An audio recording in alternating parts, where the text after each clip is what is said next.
Well, good evening, everybody, and we welcome you to Mosinee High School for tonight's Great Northern Conference matchup between the homestanding 4-1 Mosinee Indians and the visiting 4-1 Rhinelander Hodags. I'm Jack Weber, along with my partner in crime, Brendan Retzloff, here on a cold, cloudy, but a nice night here in Mosinee, Wisconsin, for Friday night football action right here on Zaleski Sports. As again, both teams coming in 4-1. Mosinee lost week 1, 33-14 to Stratford, and meanwhile Rhinelander coming off a pretty tough loss last week against Anago, 24-0 versus the Red Robins. We'll talk more about that as the national anthem is going to start, and we'll take it to the PA for the national anthem and starting lineups here on Zaleski Sports. Get ready for Rhinelander and Mosinee on Friday football action.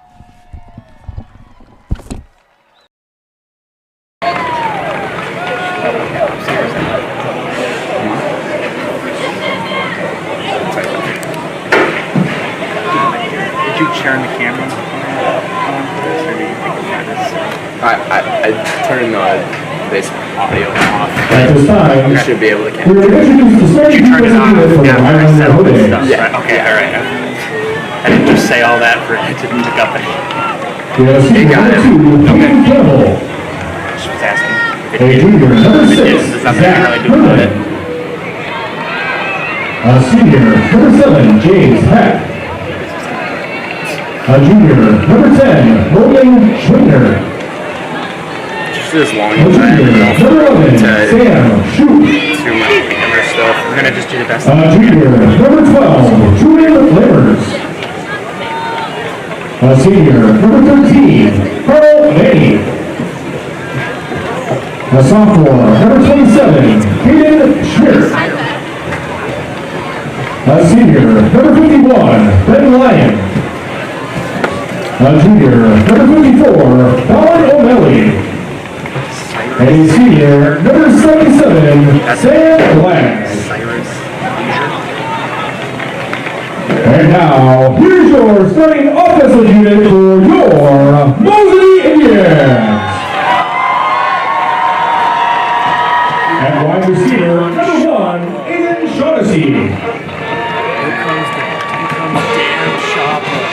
At quarterback, number 2, Kevin Obrowski. At wide receiver, number 4, Keegan Jersley. At running back, number 24, Elliot Yurkowski. I had that good on camera. At running back, number 32, Wyatt Harris. At offensive line, number 51, Drake Wilkie. At offensive line, number 57, Ian Manowski. At offensive line, number 59, Jackson Lindell. At offensive line, number 64, Alex Nyberg.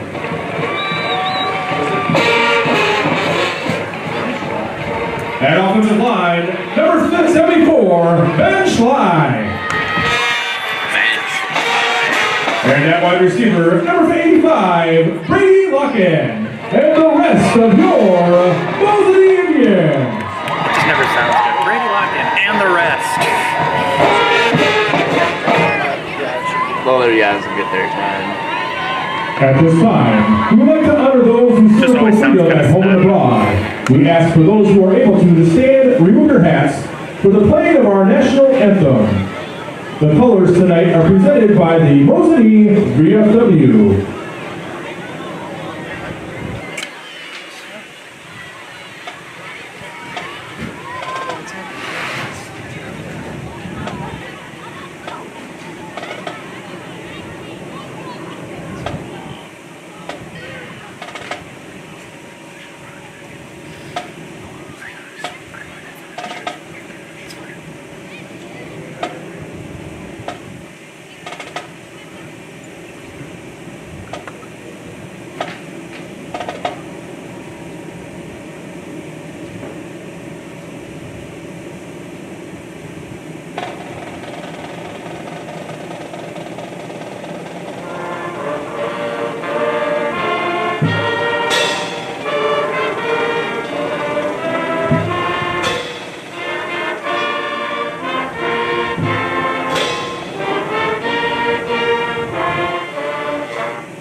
High School, the WIAA require good sportsmanship at all athletic events. Good sportsmanship is the responsibility of players, coaches, faculty, students, and adults.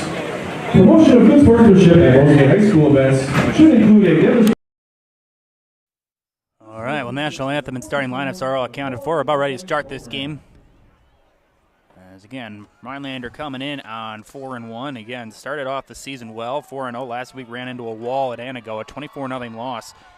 So Coach Aaron Kramer looking to try to improve things this week, Brendan. But, you know, Mosinee coming off a very impressive win, a 44-3 blowout over Hayward last week. So, and a lot of that work, Jack, has been done under their quarterback and Gavin Obremski, the senior starter for this Indians team, just playing tremendous ball ever since the game up against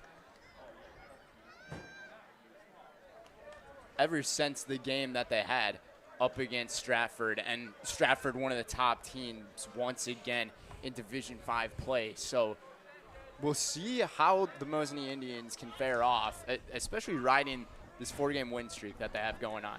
Well, this is a game that the Great Northern Conference has probably been talking about for a while. You know, just with having two of your best teams. Again, Mosinee's also got has got 3 big games. They're home versus Rhinelander this week, then they go on the road for 2. They're at Anago next week, and they're at Medford the following week. Then they're back home to finish off the season against Merrill. And they got tough teams to finish the season. Anago, Medford, and Rhinelander all in the top of the conference. So this is going to be a big test. The Mosinee has played Ashland, who is a lower quality team, Lakeland, who I think has struggled, Clintonville, who has struggled. So, you know, tonight will be a big test. Can they accept a challenge from a higher level team? And we'll see how Coach Kyle Stoffel will deal with that. And it's hard to believe that we're already at that halfway through the season point. I mean, it has not felt like too long ago since the beginning of the season when this Mosinee team played Stratford. As Kuklinski sends it away, it'll be fielded at about the 5-yard line and returned by the Hodags. And man, immediately driven back. He didn't even make the 20. And it looks like he took a shot. He's slow to get up. That is Peyton Campbell on the return. And he's still in pain. He took a heck of a shot. And even the bench right now of Mosinee fired up after that hit right there made by, I think that was Andrew Novensky. Yeah, it looked like Novensky. He took a big shot on Peyton Campbell, and Campbell limping off the field. He's in some discomfort, so we'll see how that plays out with return duties throughout the rest of the game and how that affects the Hodag offense. And another thing, too, is I believe Campbell is their starting running back. So, I mean, losing a key piece right there in your offense, that can be very detrimental for the Hodags. So Rhinelander will start at their own 16-yard line as Peyton Campbell, the second leading receiver of this Rhinelander offense. So it'll be interesting to see how Rhinelander adapts with that. And again, we'll see how long Campbell is out. Again, it's sometimes just you get the wind knocked out of you, you're out for a couple of plays, you can come back in. We'll see if that's the situation here.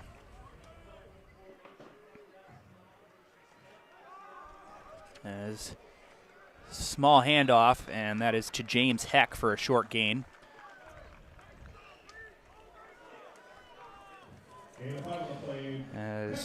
The quarter. Those tackles made by Shaughnessy. Again, quarterback for Rhinelanders, number 12, Truman Lamers. They start with a run play. Just a gain of 6, actually. It's a 2nd and 5 coming up here. A gain of 5, I should say. Gain of 5 to the 21-yard line. Lamers with Heck in the backfield. And Lamers is going to roll back. He's going to throw it downfield. He's got a man there, and that pass is picked off. Intercepted by Shaughnessy on the return. Shaughnessy past the 40, and he makes a cut near midfield. He'll be tackled down at about the 45 as a early turnover, and that was just, I don't really know exactly where Lamers was going with that ball as Bo Stott makes the tackle, but two plays in, a turnover. I think I understood what Coach Kramer was really wanting his offense to do there after a 6-yard run play. Maybe just take the deep shot down the field, and I mean, that is exactly what Truman Lamers was doing, but I think playing that man coverage that Mosinee had, I mean, that one was going right to O'Shaughnessy.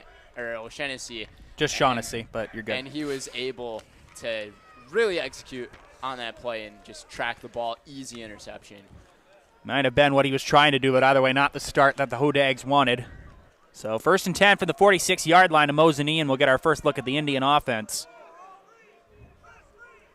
Here's a throw, and that pass is caught by Yurkovsky, and Yurkovsky, near a first down, going to be thrown down to the ground as that tackle was made by Zach Germain. And gain of 8, 2nd and 2 coming up here from the Hodag 47, I believe. Another key piece on this offense for the Indians is going to be Keegan Jershley. He's played fantastic out there in the wide receiver position here this season. He's had a game this year where he's had 3 returns go for touchdowns. Bremski hands it off to Harris. Wyatt Harris has got a first down, and he keeps powering forward as they drive further past the 40-yard line into Hodag territory, and they're going to spot him, I believe, at the 39-yard line. It'll be 1st and 10 for Mosinee as a gain of 7 on 2nd and 2. Once again, Wyatt Harris, too. He's another one of those great players for this Mosinee team. He was our player of the game a couple of weeks ago over when they played Ashland. Again, 2 plays, and a bad snap. It's fielded by Obremski. He's lucky to just get it, and he'll be driven back, and he'll lose a couple.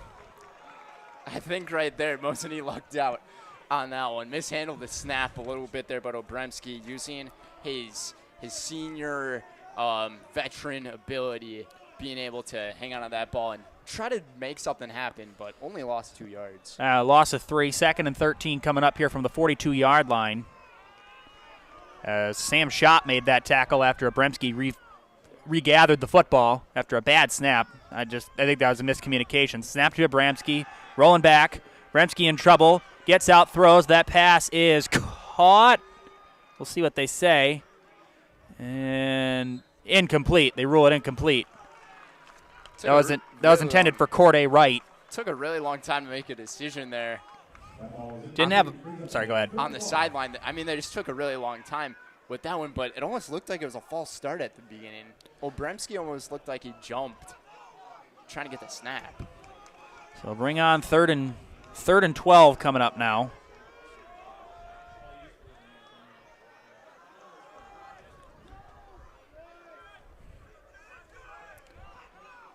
As Obremski, high snap over his head, and it's fielded. Obremski gets it back. Obremski in trouble, being chased, trying to reverse upfield. He's got a lane. He's going to throw downfield. That pass is going to be. Did he catch that? Did he catch that? We'll see the signal. I think they're. And did he catch that ball, Jack? I don't know. I think they're going to rule it incomplete. I think they're going to say Shaughnessy was out of bounds. Oh, man. I really wish we could. Owen Ives on the coverage, show but you guys a better camera angle on that because I couldn't even see it that well. Again, it's cut off a bit. There's a flag. There's a flag anyway. Seemed like it was declined there by Coach Kramer. I think Kyle Stoffel wants a little bit of an explanation on that. I don't really know. I'm not really sure exactly what's going on right now. It is 4th down. It kind of looks like nobody really knows what to do right now. Rhinelander's set up in their defensive formation. Mosinee's still about 10 or 15 yards back of where they need to be. Once again, you talk about the veteran mode right there by Gavin Obremski. That snap went like 2 or 3 feet over his head. It's second bad snap of the drive. And once again, it almost looked like there was a little miscommunication between They're gonna go for it here. Snap to Obremski. Obremski throws. That pass is caught by Harris. Harris makes a catch. He's got a lane. Harris near the first down. He's going to get the first down. Terrible downfield coverage by the Hodags. There's a wide open lane. That's the classic running back screen right there. Once you get your big men on the offense able to get out there and throw those pancake blocks, it's a walk in the park the rest of the way for a first down. Nice job by the Indians.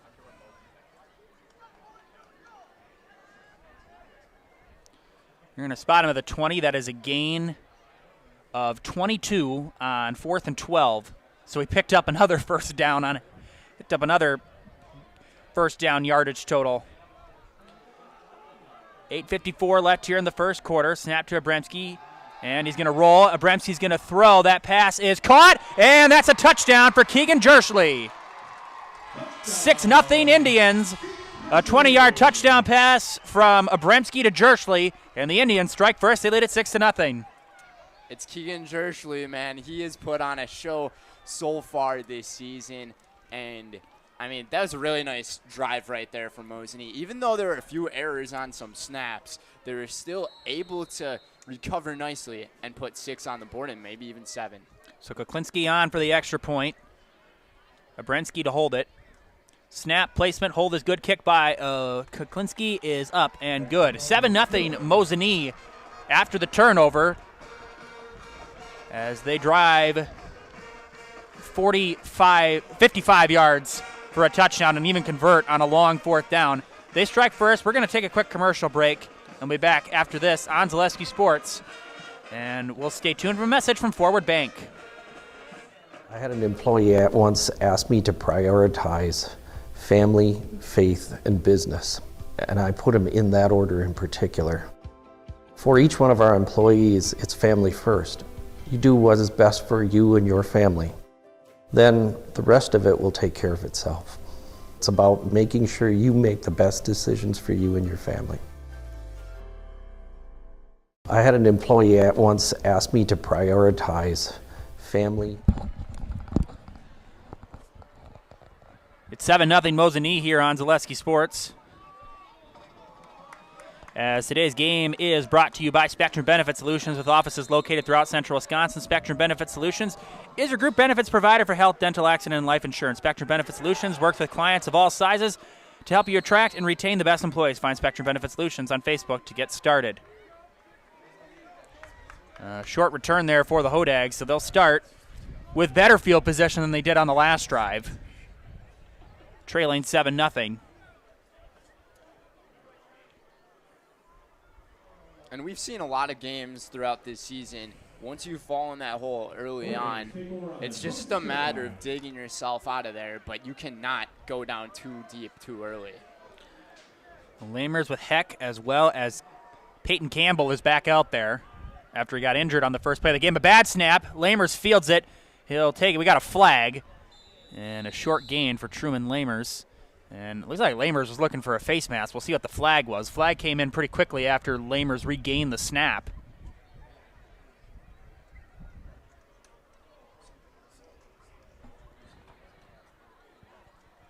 Let's see what the signal is. And they are signaling a face mask. Oh, personal. Yeah, face mask foul on Mosinee. So Lamers got what he wanted. And they will move chains, and they'll move it all the way. It was really tough to see it from up here, but you could almost see the helmet of Lamers kind of turn slightly over to the right. And as soon as Lamers came out of that scrum, he was signaling the face mask. As low snap again, Lamers fields it, keeps it, and he's got a little bit of a lane, and Lamers will power forward for a couple out near the 45-yard line. They're going to mark it at the 44. So just a gain of 4 on 2nd and 10. Again, another not-so-great snap, but that time Truman Lamers did a good job to at least find a seam and at least get some positive yardage out of a play that could have been a disaster. I don't know what's up with some of these guys right now with their low snaps and high snaps. We've already seen 4 or 5 in this game tonight. Lamers again, and he gives it, and Absolutely going nowhere. Heck was going nowhere. Indians meet him immediately. Might have lost a yard actually on that play, Jack. Believe he did.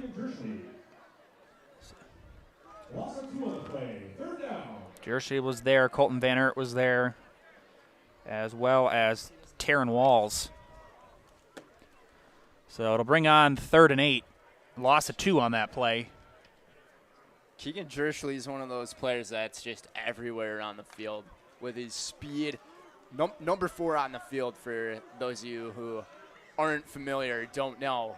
But, I mean, he just runs all over. Keeping it and wrapped up. He's going to throw it away. And that's a backwards pass. We'll see what that is. And I believe Peyton Campbell was able to fall on it.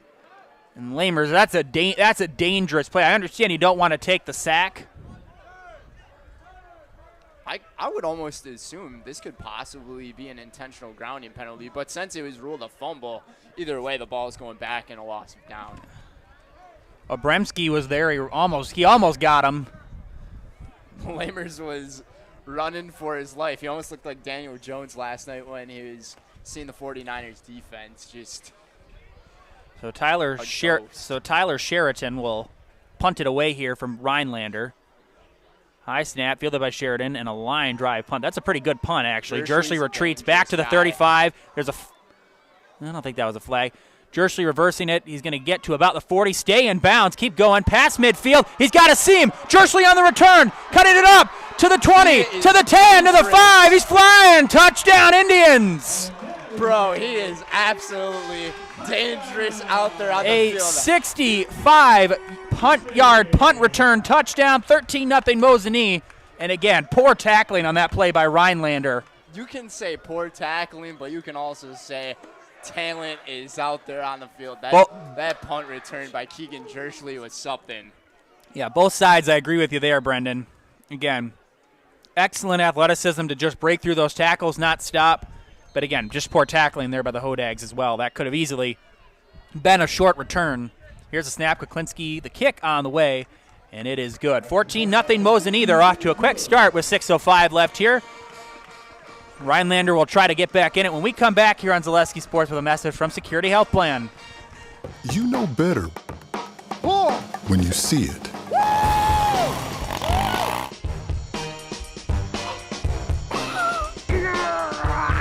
All right, 1, 2, 3.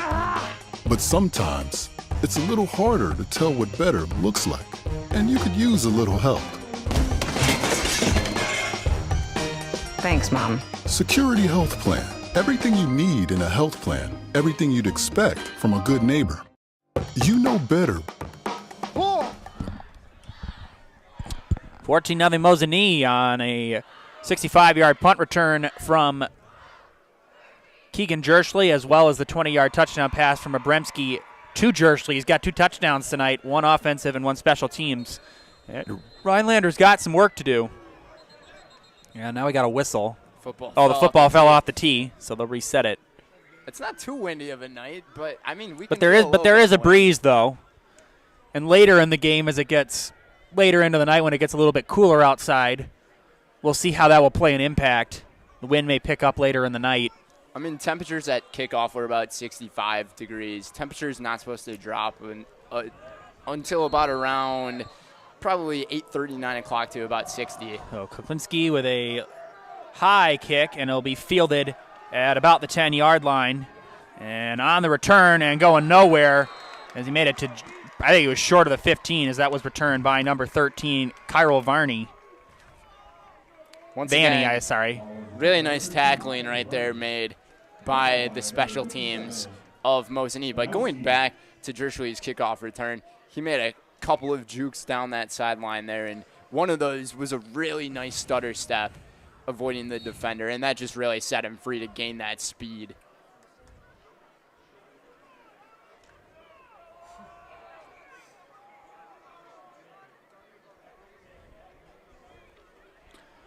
Lamers.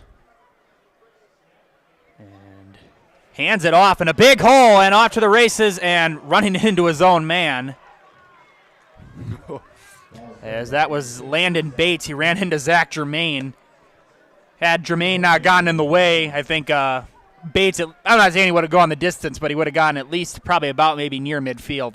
It seemed like he had a ton of daylight in front of him, or you can say moonlight with the moon coming out here right now. But that was a really nice run made right there by the Rhinelander offense. Either way, a first down here for the Hodags.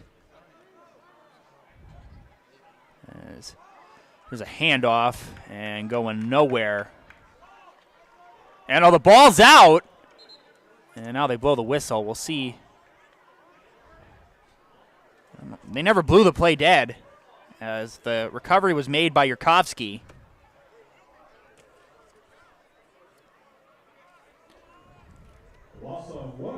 So a loss of 1. I think, not a bad decision by Mosinee to pick up the ball. Because, again, they never blew the play dead until pretty much after Yurkovsky picked it up. Yeah, I didn't hear any whistles get blown once the play ended. So, I mean, it's a heads-up thing. That's a fundamental thing. Play until the whistle blows. High snap. Lamers rolling back. Lamers is going to pump fake. Now he's going to keep it. Lamers running up field. Takes it. And the ball is out.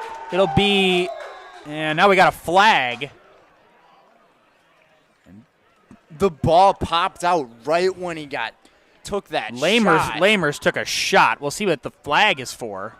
Yeah, when you get hit that hard, running the ball, it's very likely you're going to lose that Dolan football. O'Malley was not arguing, I should say, but talking to the refs saying something. Again, I don't really believe that was truly if they're going to call that unnecessary roughness. I believe that's a ridiculous call, in my opinion. That but seemed like a very clean hit right there. They didn't lead with the helmet. I don't know what the call is. I'm not saying that's what it is, but the refs are getting together. They're talking about this. Ball went out of bounds, so the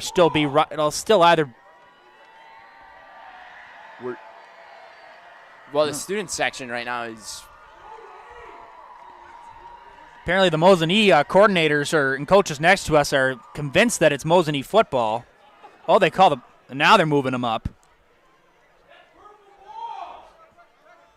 Jack, that might have been one of the most ridiculous penalties I've I don't even know what the call was. I haven't seen a signal for a penalty yet. I saw the flag, but I don't know what the call is.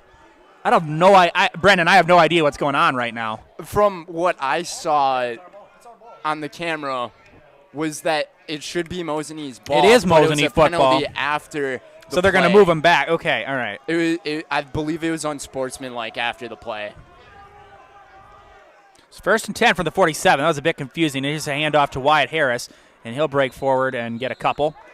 Nice run on first down. I'm just glad we were able to clear up all the confusion and everything that was going on there because, I mean, that was a wild series of events that we just saw. But, man, what a hit that Lamers took right there. And he's still on the football field. I'm about to say, if they're going to call that a dirty hit, I don't really see the dirtiness behind it. And we got a flag. I think that was a false start. Yeah, false start on Mosinee. That was a pretty easy call. Mosinee's been pretty jumpy. I'm surprised that that's the first false start penalty that's been called here tonight. False start on Mosinee. 5-yard penalty brings up 2nd down and 11. Moving back to the 48-yard line. As we're a little under 4.5 minutes left here in the first quarter. Mosinee has controlled this game so far. 2 turnovers for Rhinelander here in this first quarter. Obremski throws. That pass is caught by Shaughnessy. Shaughnessy breaks a tackle, powering forward. He's got the first down.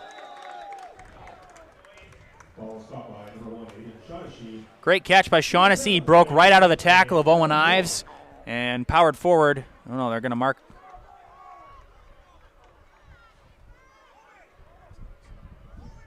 Third and short, it seems like. I think they're going to say, it looks about like 3rd and inches. It was a really nice wide receiver.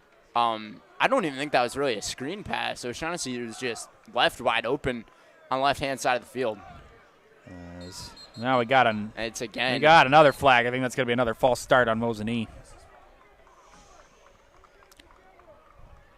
And Coach Stoffel is not happy about it. Yeah, it's a penalty you don't really want to take. You go from a 3rd and very short where you could run the ball. Now it's 3rd and 6 where now running the ball might not get you there, but passing the ball most certainly can get you there, but a pass is a lot more risky than the run these days. 3rd and 6 from the 43-yard line of Rhinelander. I would say do not be surprised to see Jerschley maybe play in the slot and maybe a possible screen pass over to Jerschley. If you're Rhinelander, though, this is a stop you need to get. Jerschley's on the outside. As Obremski throws, that pass is caught by Jerschley. Jerschley's got a block. He's got a first down, and The Indians convert on 3rd down. I'm not going to say I'm Tony Romo on that one, but I pretty much made the play call right there for Kyle Stoffel. Good blocking downfield by the Mosinee offense to create a lane for Jersley to get the first down. Most definitely. Without those blocks, again, Jersley's a strong guy, so he might have been able to break a couple of tackles, but. And on that one, I was surprised not to see him play in this slot. I think it would have been an easier pass and set up the blocks with those other wideouts. As there's a handoff, and there goes Harris up the middle. He's got a seam, and he's finally taken down inside the 10-yard line. Ball carried by Wyatt Harris. As Wyatt Harris. Brings up another 1st and 10. Rhinelander defense saves a touchdown with more of a shoestring tackle, but he had the speed and just found the hole right up the middle. And once again, nice blocking by the offensive line by the Mosinee Indians. The Hodags are really eating themselves alive right now. They do not want to go down 21-0 after 1 quarter. So 1st and 10 coming up here from the 11-yard line, and Bremski gives it to Harris. Harris powering forward. Harris will be taken down. Harris on the carry again. Gain of 5 on the play. Gain of 5. That'll bring on 2nd and 5 from the 6-yard line. There's just been no answer on the Mosinee for the Mosinee offense from the Rhinelander defense. The Mosinee defense has kept the Hodags in pretty much complete check. They've not been able to, and the O-line of Rhinelander has not been able to buy Truman Lamers any time. And if you look at Mosinee's last 4 games, they've scored an average of around 37 points. Bremski, a pitch out to Harris. Harris trying to get to the corner. He breaks a couple of tackles. Harris is in for the touchdown. Wyatt Harris, 6-yard touchdown run. And it is 20-0 here in the 1st quarter with 1:50 left. Talk about a good homecoming right now for this Mosinee team and the students. Yeah, Hodags have got a lot of work to do.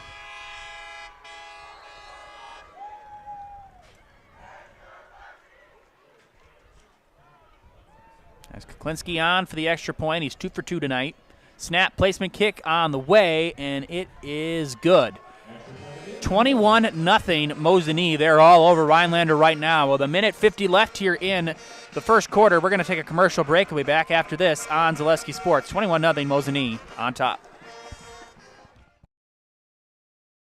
For me, for Green Heck, it's just equal opportunity for everybody to grow. I've been going to school for electrical system technology, and they gave me opportunity to go to that department. I was like, wow. Green Heck gives you a lot of opportunities.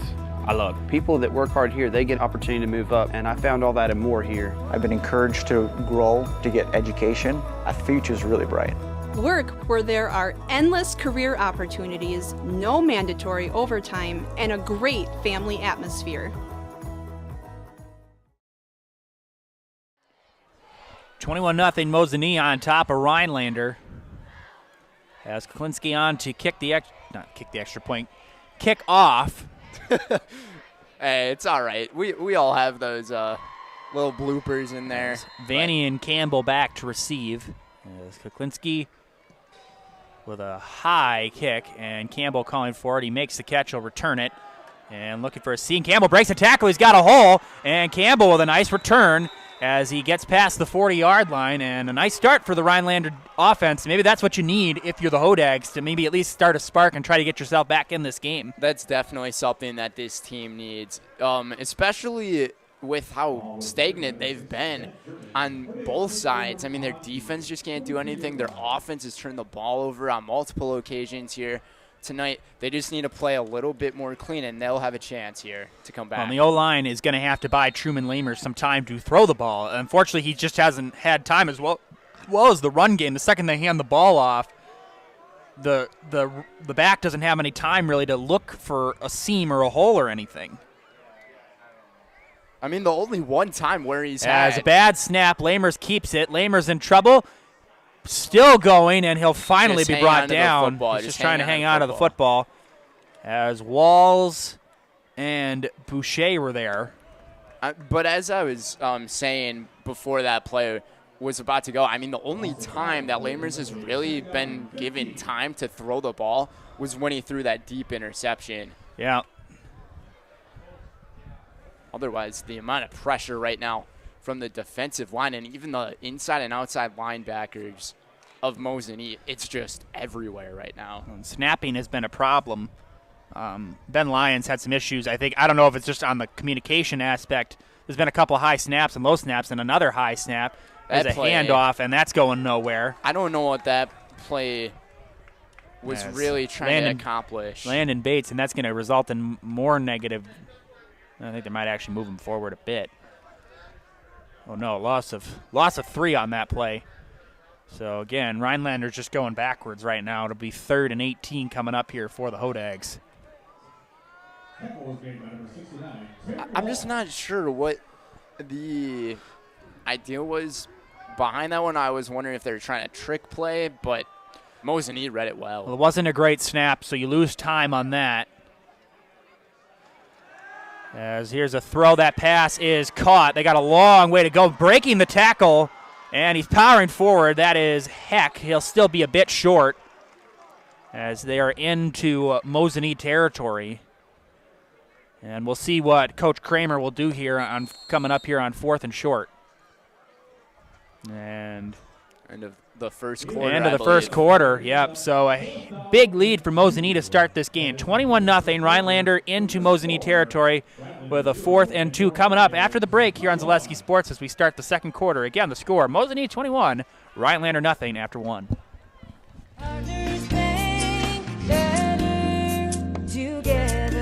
We know how a bank should be at Partners Bank. Banking should be easier. Treating our customers as valued and important. Services should be better with online and mobile banking and locations close to where you live and work. Loans should be quicker, and we make all decisions locally with years of experience helping people with their financing needs. Partners Bank, member FDIC, and an equal housing lender. Partners Bank, better together.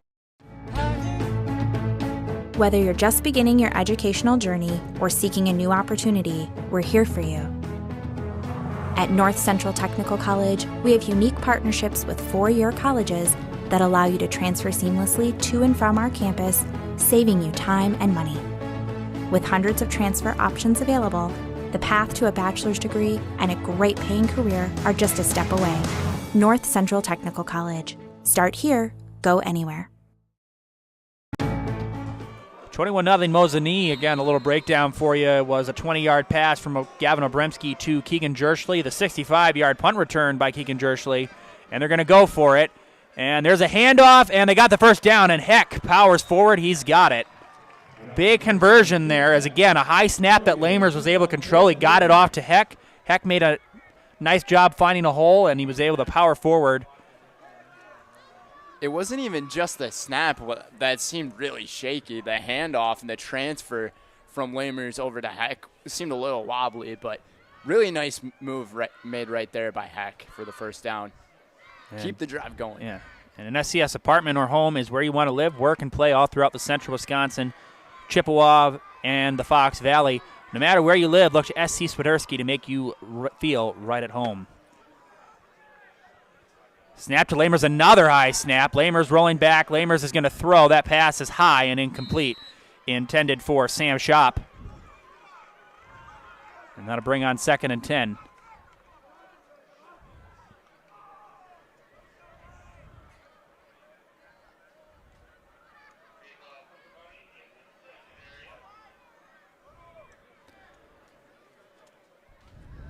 And Lamers has done a good job actually like rolling out and finding room to at least throw the ball.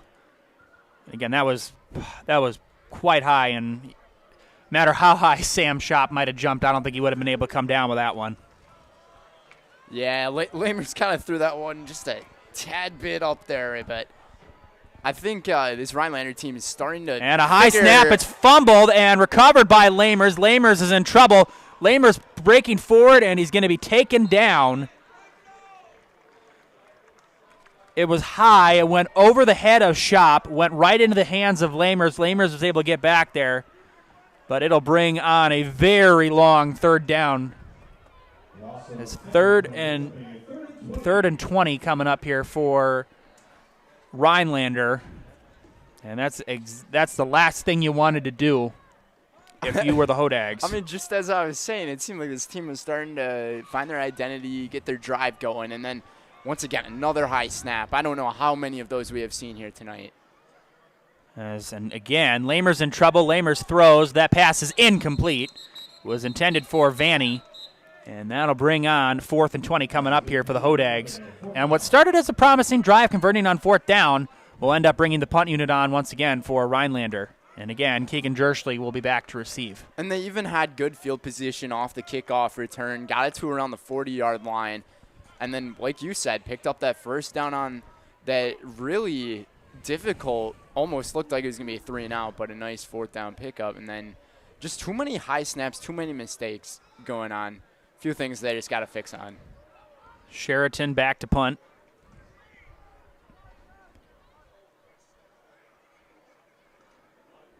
Snap and a short and a good shorter punt. It'll be out of bounds.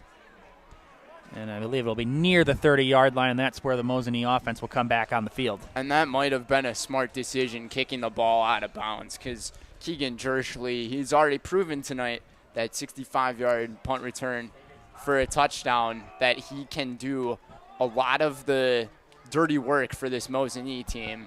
I think that was a nice idea right there by the Hodags. They are going to spot it right at the 30-yard line. 1st and 10 coming up here for Mosinee as they're up by 21. With 10:17 left here in the second quarter. They've scored on both of their offensive drives. And both times they come off of turnovers.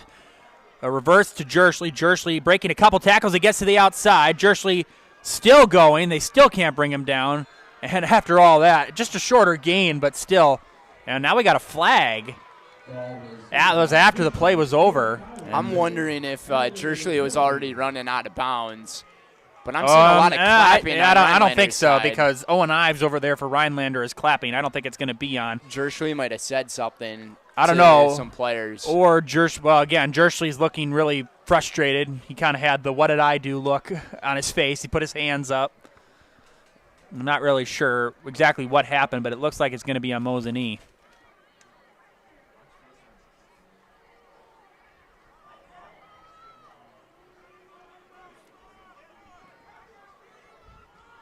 What I got out of it is a personal foul. Personal foul. I don't know who it was on, though.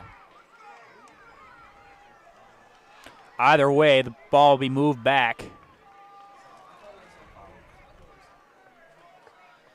And even when the ball gets moved back, I mean, Mosinee still figured out a way to be able to convert. They had those 2 false start penalties. And now we got another flag. 12-man out of the huddle, maybe.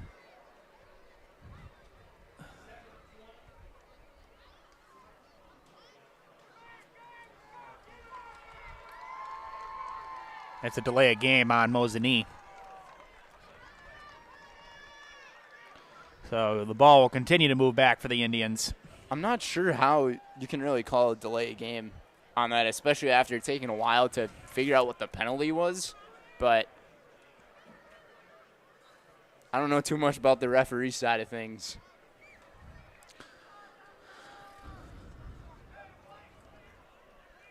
So a drive that started at the 30-yard line has quickly moved back. Mosinee almost near to their own end zone. Looks like they're going to get them.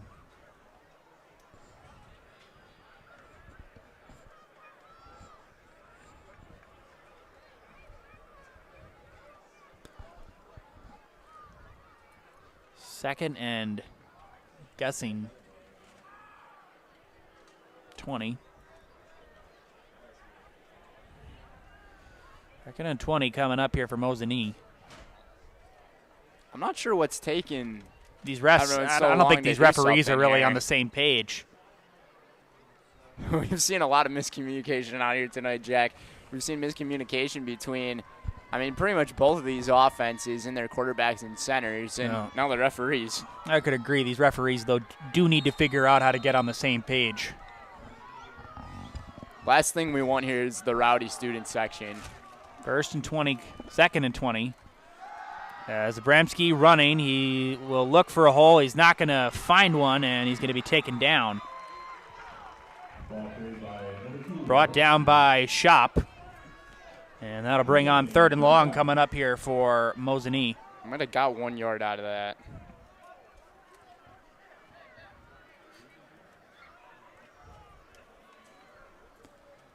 No matter how many yards you got out of the way, it's going to be 3rd and long coming up here for the Indians.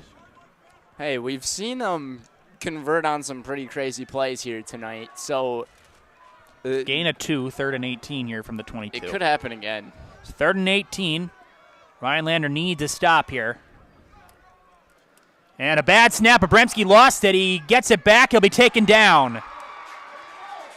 Dolan O'Malley right on top of it.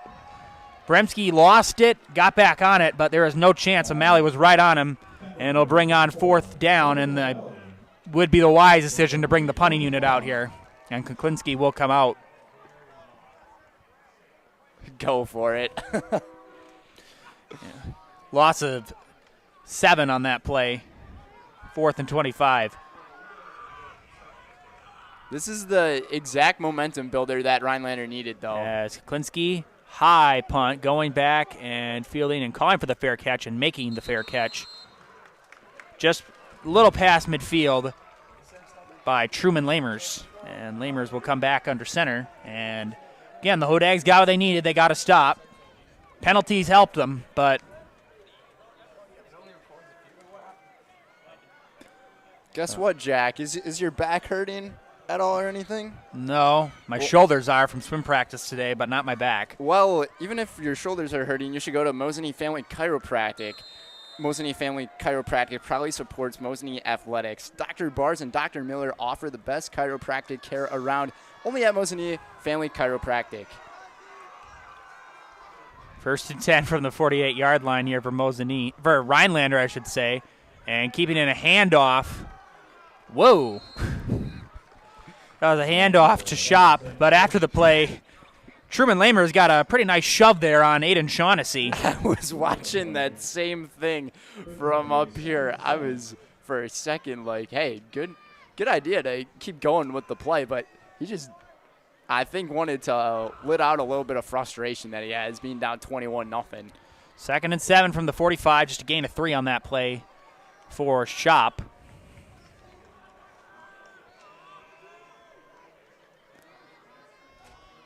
High snap, and instead it's fielded by Bates. Bates running upfield, and he'll flag on the play. You got a flag. The flag came out pretty much right after the snap.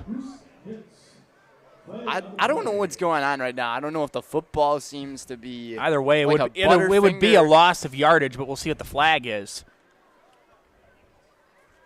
I just don't know if the football's a butterfinger tonight or if these centers' hands are just and it's on Rhinelander. That's holding. I just don't understand it. I mean, do you have any idea what's going on with this miscommunication or with the football or anything? It could be a multitude of things. It could be a psychological thing. It could just be a simple positioning thing. You're not getting the ball where you need it to positioning-wise. Not really sure. But it's become a big problem. So 3rd and 8. And now we got a flag. And Mosinee signaling it's on Rhinelander. And it is going to be on the Hodags. I think a false start.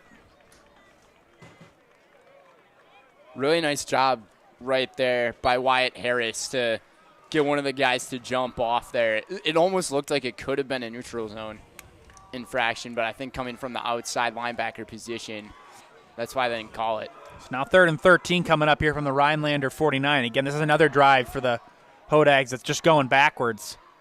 As a high snap, Lamers controls. Lamers gets it away, and going nowhere is James Heck. He is driven back. Brought down by Walls and Lindell. And again, the punting unit will come out, and after the defense is stopped, that's not what you needed for Rhinelander.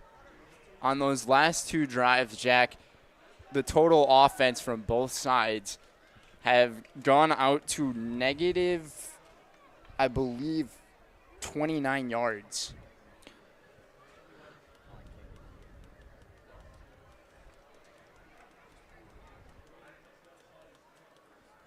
as because it was Sheraton, the punt. Jerschley will let it bounce. It'll roll and fielded by Jerschley. Jerschley's got it on the return. Jerschley upfield, makes a cut. Jerschley breaks a tackle, still going. Jerschley finally brought down inside near the 45-yard line of Rhinelander. I thought Jerschley was going to let that go. I thought maybe Rhinelander player was just going to spot it down, but Jerschley saw it. Nobody was claiming it. He took it, and a nice return, and he has once again set Mosinee up with great field position. When you got a dangerous guy, number 4, right there in the purple jersey, I mean, there's a bunch of options that you can have on that football field. And Keegan Jerschley just, once again, such a talented asset on this Indians team, and the Hodags really need to find a way to stop this guy.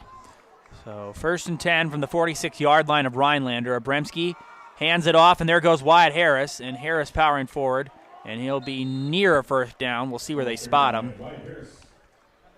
And he's going to be a couple yards short. 2nd and 2 coming up here for Mosinee. I will actually correct myself on those last 2 drives. It was actually negative 28 yards, not negative 29. Well, how dare you, Brendan? Price is Right rules. 2nd and 2 from the 38-yard line. As Abremski rolling back. Abremski in trouble. Breaks out of a tackle. Abremski running and throws downfield. That pass is picked off. Intercepted.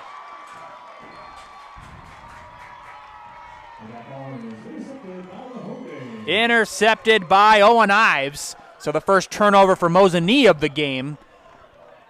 And I don't really know if Abremski maybe should have just thrown that ball away or if she could have just ran out of bounds. He might have been able to get the first down and he ran for it. There's a player down on the field, but I am in total agreement with you. It almost just seemed like Abremski was just trying to do too much with the football there. He was already feeling the pressure from 2 of the defensive tackles right away and try to escape outside, which he was able to. At that point, maybe he should have just tried to run it, get it across the sticks, but he went for the gunslinger type of move, almost like a little bit of Brett Favre and Patrick Mahomes. If he was like Brett Favre, then that was probably it then. If it was Brett Favre, about to say, if it was an interception, then it probably was Brett Favre. So Brett Favre, I think he's still the all-time leader in interceptions in NFL history, which is amazing because at one point he had the most touchdown passes in all of NFL history. And then Peyton Manning came around, and then Drew Brees. I think Drew Brees broke. Drew Brees broke and then it after. And then I think Tom Brady broke it. And then the one man wearing number 12 with 7 rings did it. But he did lose a ring in the process with his wife. Oh, that's cold. Sorry, Tom Brady, if you're listening to this. Yes, I'm sure Tom Brady is tuning in. He's a football guy. He's from Michigan, though. He probably wouldn't care about I mean, Mosinee's got an M on their jersey, or their uniforms. I knew what you meant. On their helmet. Anyway, 1st and 10 now. Hodags get the ball pretty much right back after punting it. As Lamers finally has some time. Lamers throws, and that one's picked off. Intercepted by Elliot Yurkovsky, and Lamers was rolling back. He tried to throw it to Heck, and he threw it right into the hands of Yurkovsky. Yurkovsky probably has been watching The Office because I think he was like, oh, how the turntables on that one. Well read right there. So dueling interceptions. Bremski threw one to Owen Ives, and then Truman Lamers threw one right to Elliot Yurkovsky. The 3rd turnover of the first half for Rhinelander.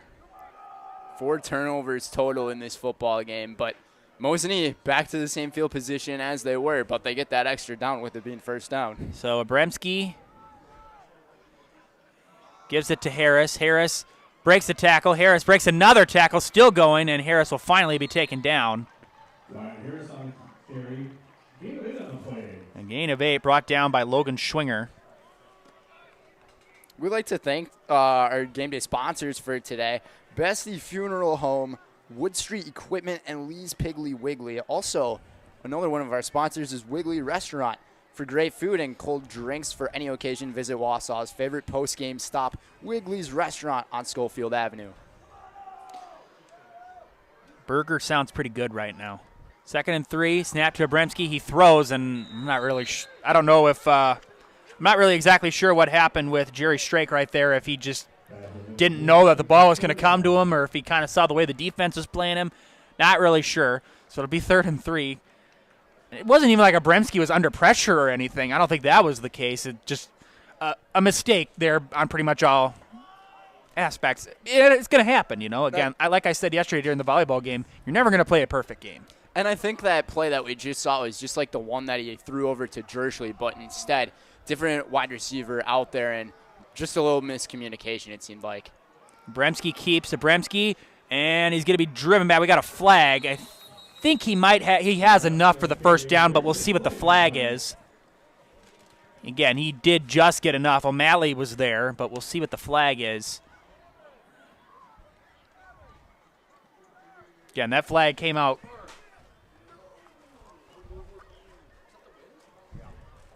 And it's going to be on Mosinee, so. And holding. Again, when Abramski had that much time to kind of roll around and figure out where a hole was, the offensive spectrum, again, people have always said there's holding on every play, and they're right. From 3rd and 2 to 3rd and 11 or 12 now. It says 3rd and 10 on the scoreboard, but from the 28-yard line, Abramski is going to throw. That pass is caught, making a move and powering forward. I think he's still going to be a little bit short as that catch was made by Brady Locken. As that'll bring on 4th and short, and we'll see what Coach Stoffel will do here.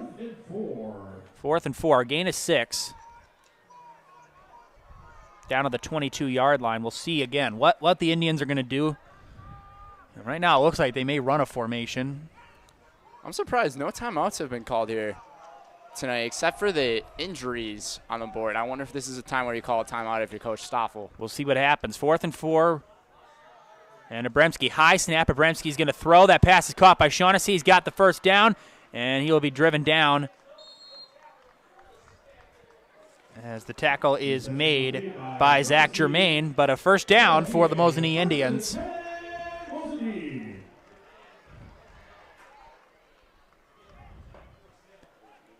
Once again, another 4th down conversion made by the Indians, and that's going to let the clock continue to roll. But a really good job by the Rhinelander defense here in the second quarter, not allowing any points on the board. They're going to score on this play now that you said that. You know that, right? That's just the announcer's curse, and we'll see. Abramski throws. That pass is caught by Jersley. Jersley makes a move, guy, it will. And he'll be taken down. Again, good block there by Locken to at least give some room to Jersley, and he's able to run forward and get a couple extra yards after the catch. I'm surprised on the roster sheet they have Brady Locken listed as a wide receiver. He's got more of that tight end build to him. Yeah, but I'm looking at the roster, Brendan. Nobody's actually listed as a tight end. They don't even have any tight ends listed, so I wonder if they just kind of view it all as that's very possible. Like the wide receiver core as tight ends and wide receivers, which I can see. Again, he's got that build to him. As handoff goes to Harris. Harris up the middle. Harris still going, and he'll finally be brought down again. The big thing has been Mosinee's not going down after those initial hits. They're breaking tackles. They're powering forward. They're not going down. They're unleashing their inner beast mode. They're not going down easy, which is exactly what you want if you're Coach Stoffel. And I think that's what Kyle Stoffel's, just the mantra of the team is all about. Once you get hit, keep moving forward. Keep on pushing. Keep that truck moving. 3rd and short, though, but I'm going to assume that they're just going to truck it right down the middle with Harris. Maybe even Obremski could do it. Abram Boucher also back there. And they're going to give it to Harris. Harris powering forward, and he will be taken down. But enough for a first down. Brings up another 1st and 10 This clock will take us to 2 minutes, under 2 minutes, I should say. So again, it's homecoming weekend here in Mosinee.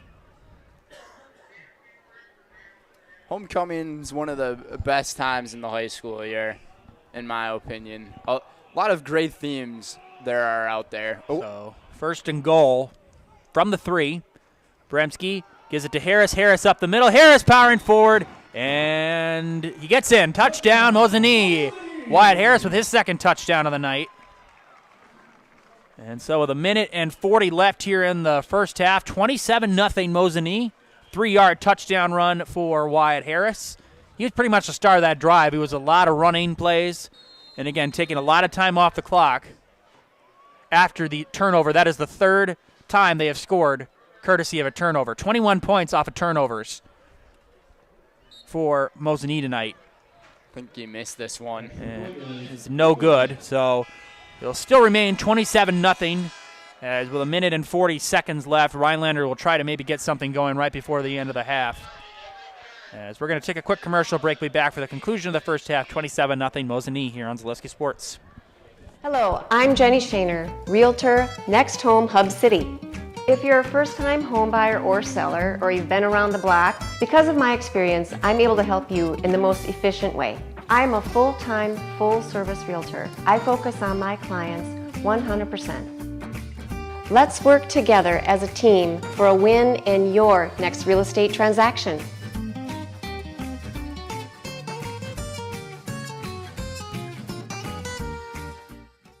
Hello, I'm Jenny Shaner. 27-0 Mosinee. Rhinelander will get a chance to score here. Well, I should say we'll get a possession before the end of the half. Reminder, we'll show you at halftime our Edgar Hard Knocks episode 6. And after that's over, if we have some time left, we'll get you some scores, as that is going to be returned at about the 3-yard line and going upfield and being tackled. And now the ball is out. They're going to blow the play dead. They're going to say he was down before the ball came out. That was returned by Vanny. It's a good thing, too, for Rhinelander, because that was picked up and Abram Boucher had nobody in his way. And trust me, that's the last thing you want to do before the end of the half is fumble on a kickoff. It would have been nice to see a Boucher score a touchdown ever since probably Bobby Boucher. So 1st and 10 coming up here at the 25-yard line of Rhinelander. Again, Rhinelander's only had 1 first down in this first half, and it came on that 4th down conversion.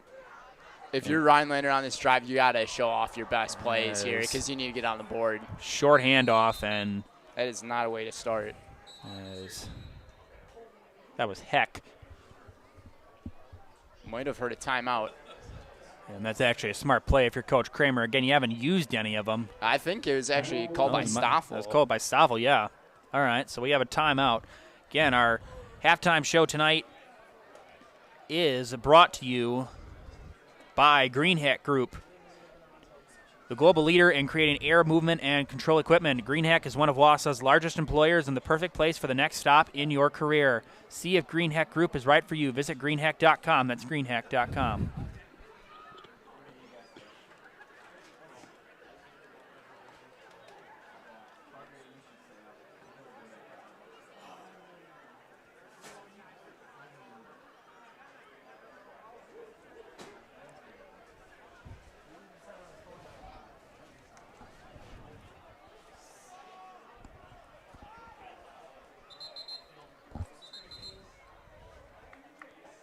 It was kind of surprising to see Coach Stoffel call a timeout here.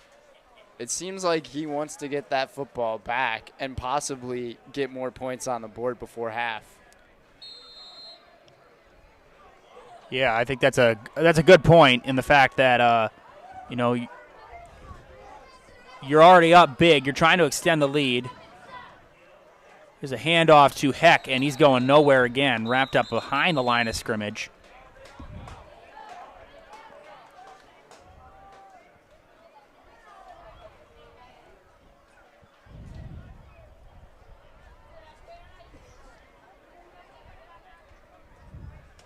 So 3rd and 9 coming up here for Rhinelander. And now I think Coach Kramer has called a timeout. Or no, Mosinee's called another timeout. I think it was Stoffel who called it again. He's still got another timeout to play with here. And, I mean, with 1:16 to go, Mosinee definitely has a good shot of getting the football back and getting a good drive down the field. And for how dominant they have been on both sides and even special teams, I don't blame him for calling these timeouts. 3rd and 9 coming up here. But as we were referring to, it's homecoming week here in Mosinee. Jack, what's the best homecoming theme that you guys had at your school? I don't know. Most of them sucked. I don't know. I think just good old-fashioned Terror Pride Day was probably the best one. We usually didn't have very good themes for our homecoming theme days.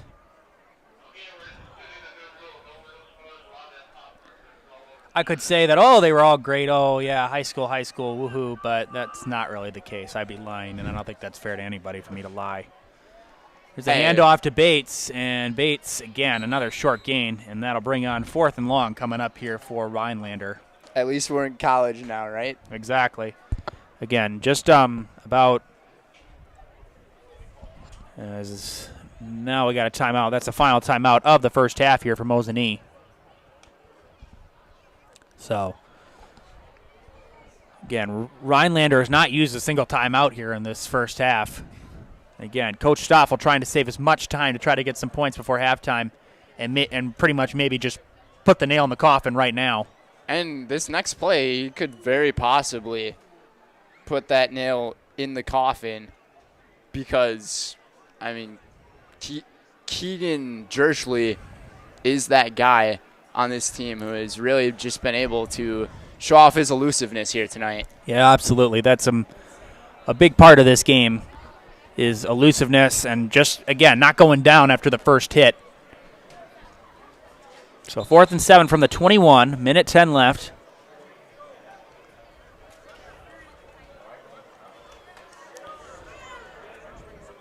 For baseball fans, the Milwaukee Brewers are up 16-0 on the Miami Marlins.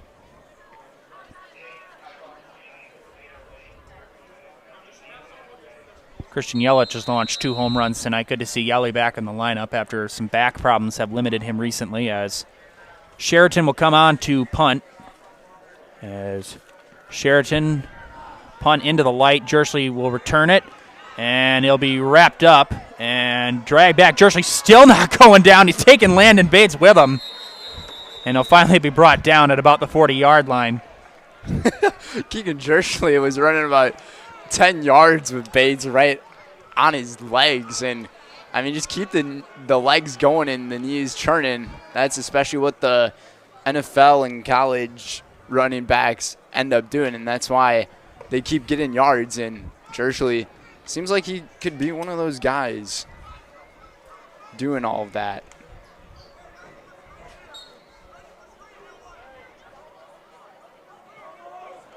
First and 10 from the 40-yard line. Bremski's going to take a shot downfield, looking for Shaughnessy, and it's incomplete. About 10 yards over to his right. It's good coverage there by Zach Germain not to allow Shaughnessy to break free.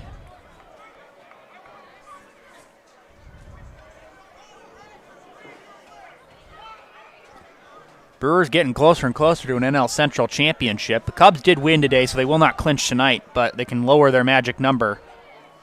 Abramski rolling back, has time. Abramski flushed out. Abramski's going to throw. That pass is caught. The catch was made by Locken. There is a flag down. We'll see what the flag is. 49 seconds left. And that might be holding on Mosinee. I don't know. I guess we'll find out. Obremski, he had all day sitting in the pocket there, and then he rolled out to his right. Yeah, the unsung hero tonight of this game has been the Mosinee line. Again, to buy Obremski time to throw the ball, run if he has to find holes for Wyatt Harris, allow time for the receivers to get downfield, and that flag is going to be on Mosinee. So move him back to the 35-yard line. 2nd and 15 coming up. 2-minute drill, more like the 49-second drill now. Now, if you're smart with your plays, you could probably get 3 or 4 plays off in this time, as long as you can get out of bounds quickly. If you know you're not going to, again, a lot of receivers out there, 4 receivers out there. And low snap, Abremski's got it. Abremski going to throw over the middle. That pass is caught. Nice catch there. As that catch is made by Yurkovsky. And best part about this is clock stops on first downs until the chains get back to moving. So now the clock starts to run. We'll see if they spike it, if they're going to just take another play here. Abremski rolling, throwing high, and that pass is incomplete. And now we got a flag, and now we'll see. Very dangerous pass right there by Abremski. Again, that was more in the vicinity of Zach Germain. Yeah, it went well past O'Shaughnessy. Not sure what the penalty is going to be here. I don't know. I think they said roughing the passer. The signaling is on Rhinelander, which is not helping the Hodags with that. Even if the worst case scenario, you could at least try to kick a field goal before the end of the half. That's a personal foul on the Hodags.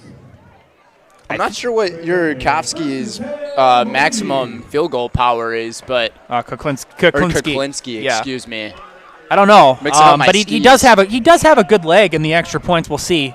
You want a touchdown. I mean, if you can avoid Zabremski, and he keeps it. He's going to throw downfield, looking for lock-in. It's incomplete.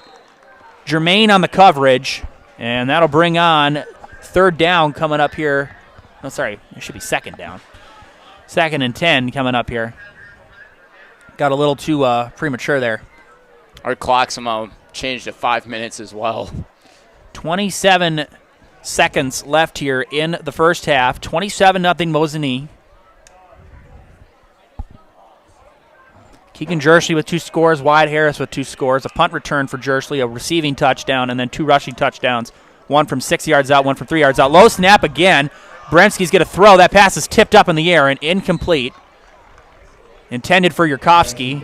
Broken up by Peyton Campbell. Sorry, go ahead, Brendan. If I'm Mosinee here, on that last play, I think I would have tried to set up one of those screen passes. It could be a little bit risky, but if you set up a screen pass more towards the sideline that gives you out of bounds and makes the clock stop. So the only good thing about an incompletion is it does stop the clock. I mean, that's the only thing. Absolutely. So I'm curious to see what they're going to go with here. I would try to stick with playing down the sideline because it's dangerous to throw it in the middle of the field with this much time left. Yurkovsky, Shaughnessy, Locken, and Jersley out there in the receiver position. Abremski going to take a shot to the end zone. He is picked off and intercepted in the end zone, picked off by Landon Bates. Zach Germain, I apologize. Germain's been covering so many receivers downfield, it was only fitting to finally get an interception. So with 12 seconds left, the second turnover, the first, and now we got a flag. I think Obremski's frustrated with something here. I think it should be on Mosinee. I mean, I don't know if you saw, but he just kicked one of the penalty flags. Oh, I didn't see that.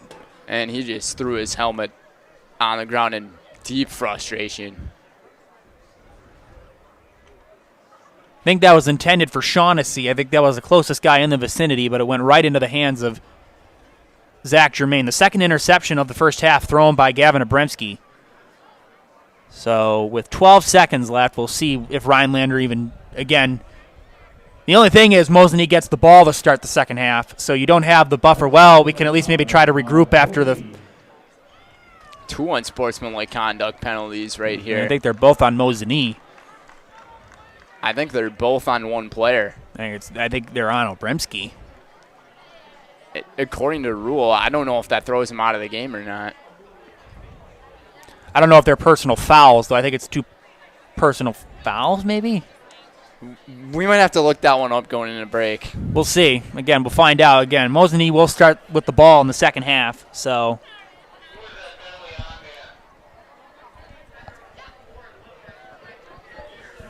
Obremski just needs to control his temper because, I mean, your team's up by 27 points. And now we got another flag. I think this might be delay a game on Rhinelander. No, it almost looked like Stoffel was very upset with one of the officials, and another flag we'll see. was thrown right in front of him.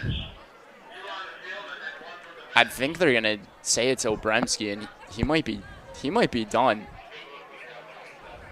I don't know. We don't have the luxury of the microphone. I think he's done, Jack. One of the officials just ended up throwing his hand back. I think they might have just. I think Obremski just got tossed from the game. We'll see. I don't know what's going on. Obremski's still got his helmet on, so we'll see. I wonder maybe the coach Stopp will get kicked out of the game. Somebody got thrown out of the game. I think one flag was on the bench of those.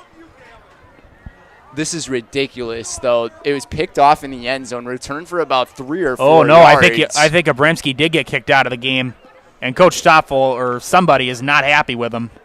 That is just totally unprofessional right there by the senior. The senior needs to show his leadership and that he's the captain of this team and be able to support his guys, and now he's going to have to do it on the sideline. But like I was saying, this is ridiculous. The ball was at the 3-yard line. Now you're all the way at up the to the 41-yard line, so Rhinelander may just get one last shot here before the end of the half. We'll see what they do. Snap to Lamers. Lamers rolling back. He finally has some time to throw. He's going to throw. That pass is caught. It is caught by, Bates shoved Shaughnessy. This is getting a little out of hand. No, I think Bates made the. No, I'm sorry. Campbell made the catch. Bates with the shove. I think it's going to be a penalty on Mosinee again. I don't know. I don't know. Shaughnessy said something to Bates.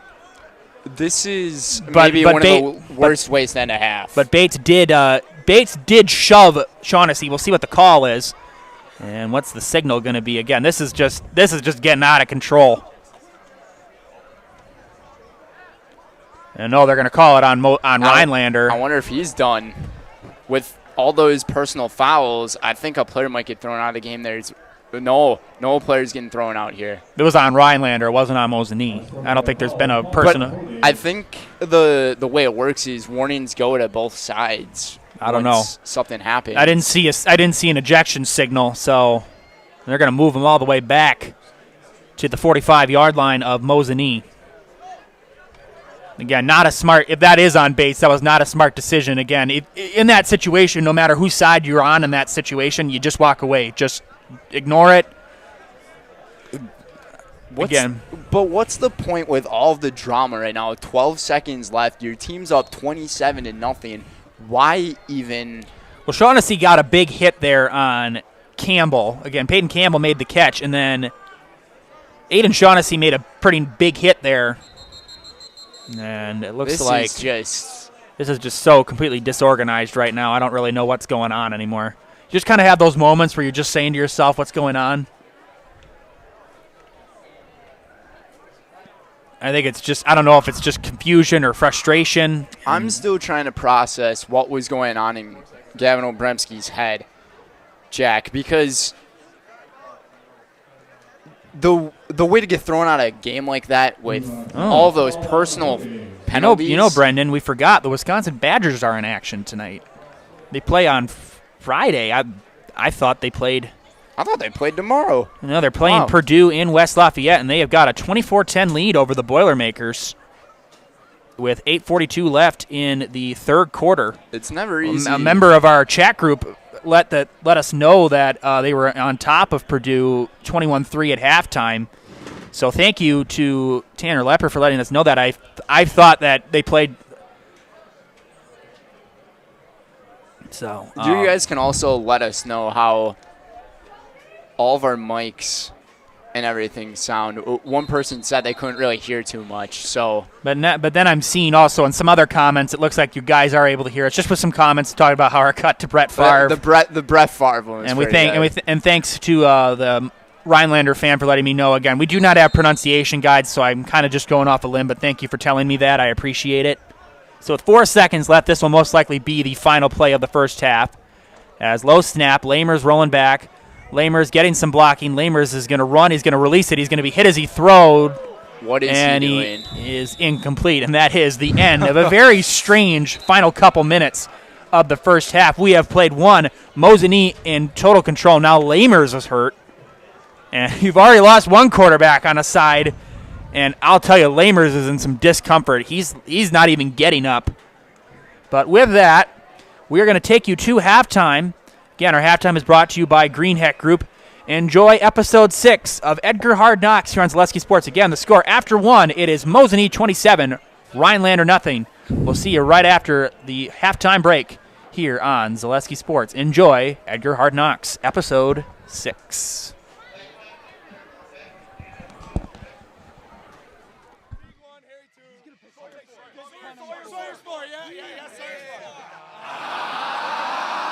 Breakdown! Colby! Breakdown! Hornets! Breakdown! Colby! Breakdown! Hornets! Ah! Let's go!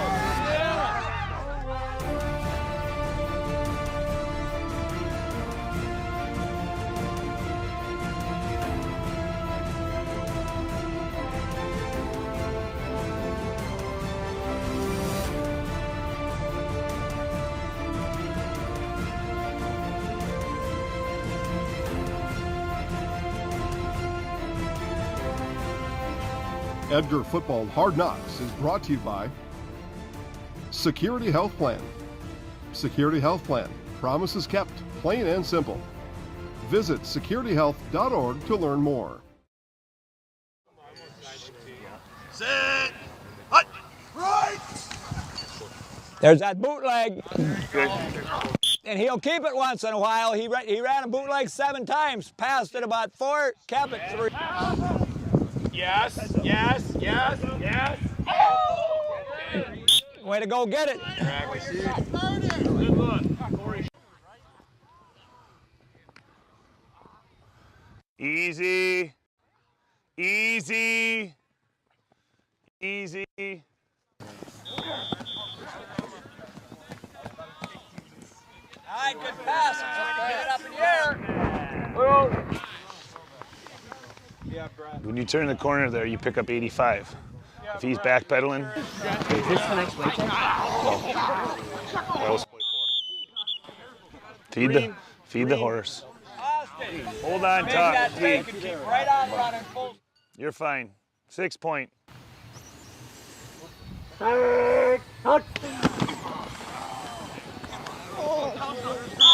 Look away.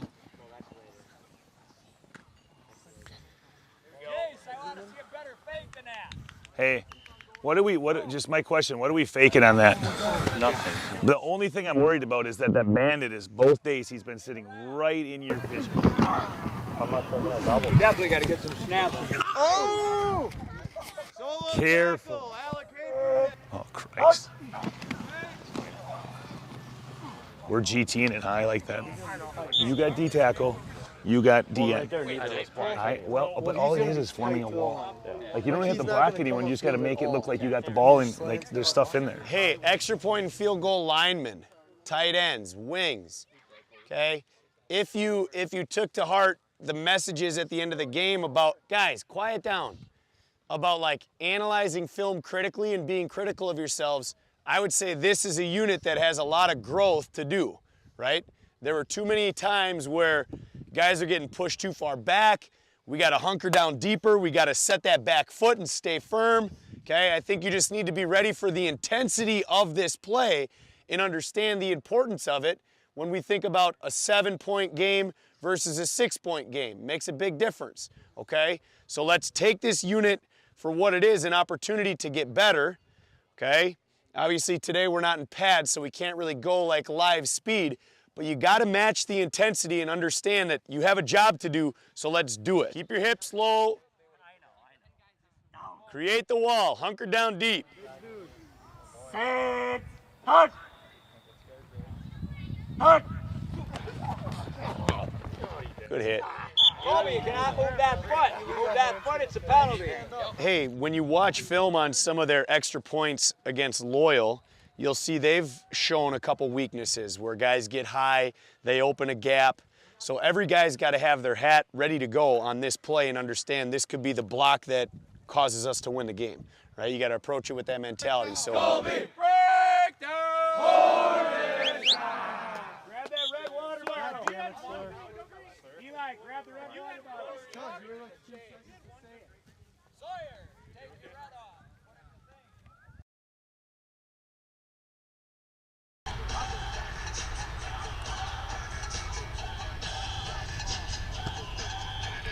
Trinity, you want to get a video of them running onto the field?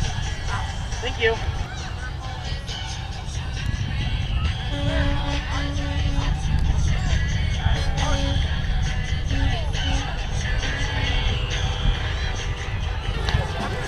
I'm gonna go get some cheese curds.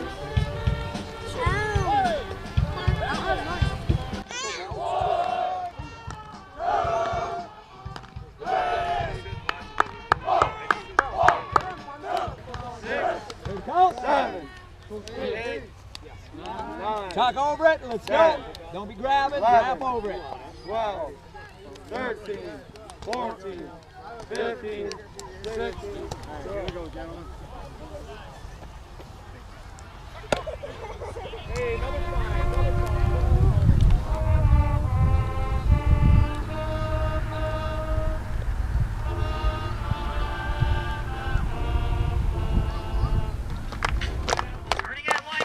Number 8, Colby Weisenberger. Let's go! Defensive back, number 9, Leighton. Let's go, LG! Defensive back, number 11, Tegan. Let's go, Tegan! Linebacker, number 21, Carter. Let's go, KB! They're doing defense, right? Linebacker, number 23, Chase Appleback. Let's go, Chase! Defensive end, number 43, Lucas Stocky. Let's go, Stocky! Number 44, defensive end, Brett Baumgartner. Let's go, Bobby, let's go! Linebacker, number 50, Preston Dalkey. Let's go, Bobby! Defensive tackle, Corey Kilpole. Let's go! Go, go, go, go, go, go, go!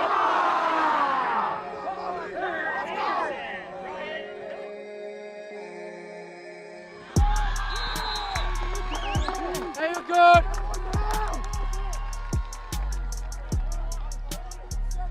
Hey, here we go! Stop him there! Right! Yes! Yeah, baby! Yeah, let's go! You know it! They're going to play action and throw right away. Strite's going to, and they're going to throw deep. Leighton Schuett's out there. The ball's underthrown, but he's got it inside the 35-yard line of Colby.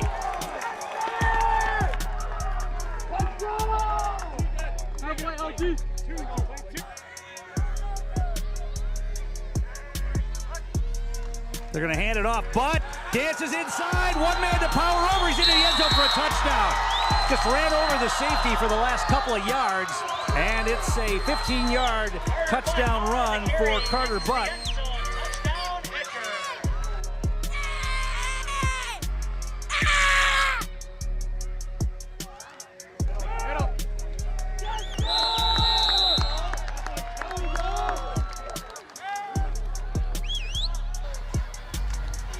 Snap is good, and the punt's good. Going to be taken though by Butt.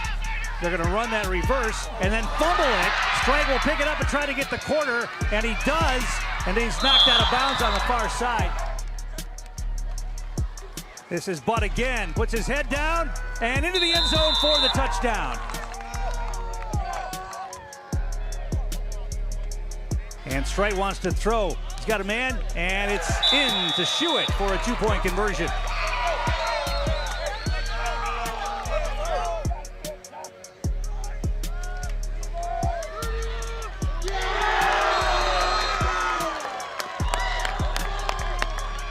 Strite under center, the pitch. They're going to try Weisenberger. Big hole, he cuts it back. He's going to go down the sideline, breaks a tackle. He's going to go the distance. Colby Weisenberger breaks it down the left sideline and into the end zone for the touchdown.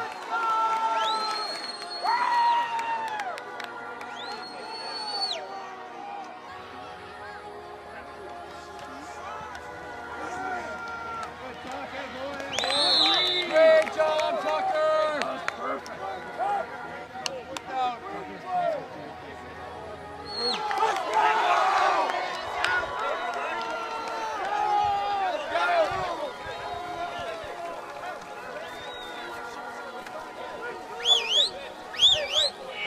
Quiet in the fans down there. Crowd, are you ready? Yeah, you don't hear anything out of their fans anymore. The only guy talking now. All right, here we go. Playing together.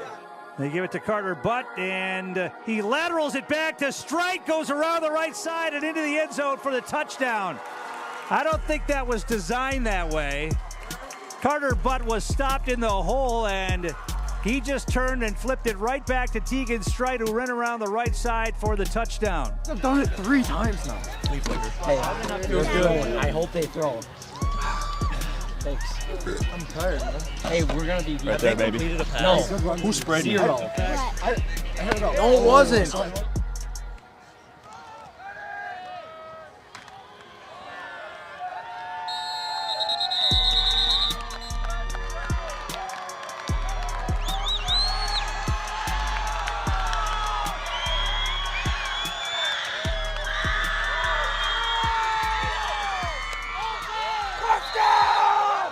Hey, gentlemen, listen up.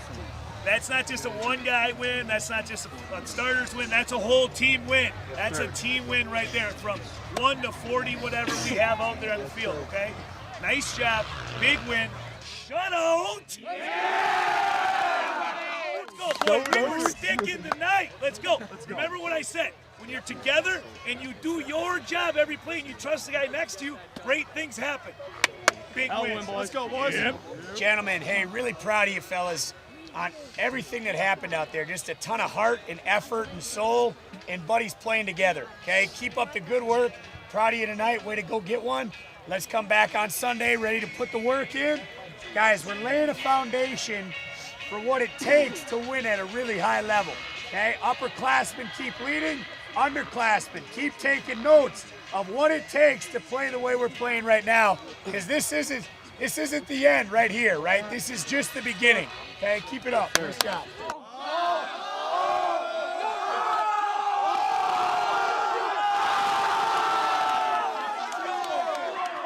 This game was personal for a lot of us, right? For all of us. They beat us 2 years in a row. Hey, shutting them out on their home field, no better feeling than that. I got to congratulate Carter Butt. You went over 3,000 yards tonight, man.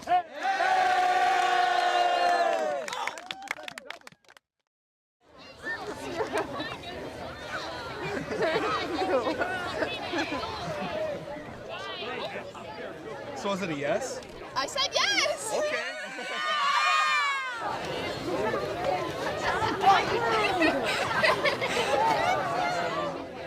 Hey, Tigger, can we make that pitch back? Can we make that pitch back? Should she in the picture? Thanks, Here's your blanket. Yeah, what the hell? Here's your blanket. I'm kind of handful. Well, no, like wrap it around.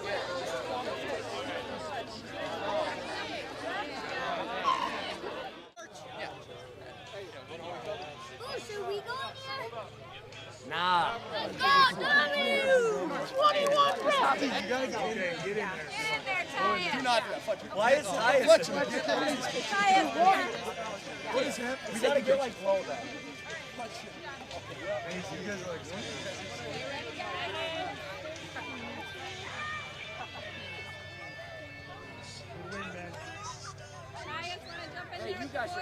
What is this? We got everybody, right? The locker room is empty, so the locker room's empty. Seniors, quick count. oh, we're leaving already. 1, 2, 4, 5, 6, 7, 8, 9, 10, 13, all right. Juniors. 1, 2, 3, 4. Shoulder checked me out of bounds. Oh, so that's why you rolled? I didn't. I am not that stupid. Those were gymnastics. Come on, man. Somerset.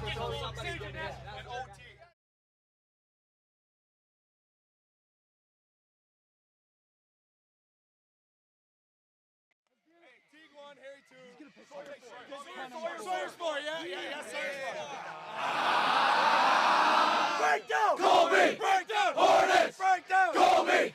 Breakdown! Hornets! Let's go!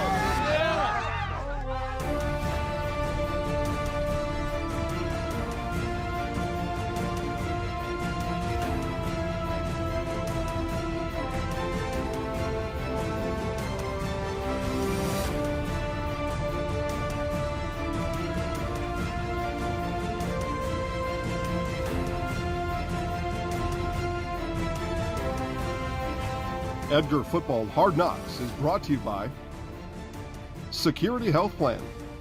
Security Health Plan. Promises kept, plain and simple. Visit securityhealth.org to learn more. Sit! Hut! Right! There's that bootleg. And he'll keep it once in a while. He ran a bootleg 7 times, passed it about 4, kept it 3. Yes, yes, yes, yes. Way to go get it. Good look. Easy. Easy. Easy. All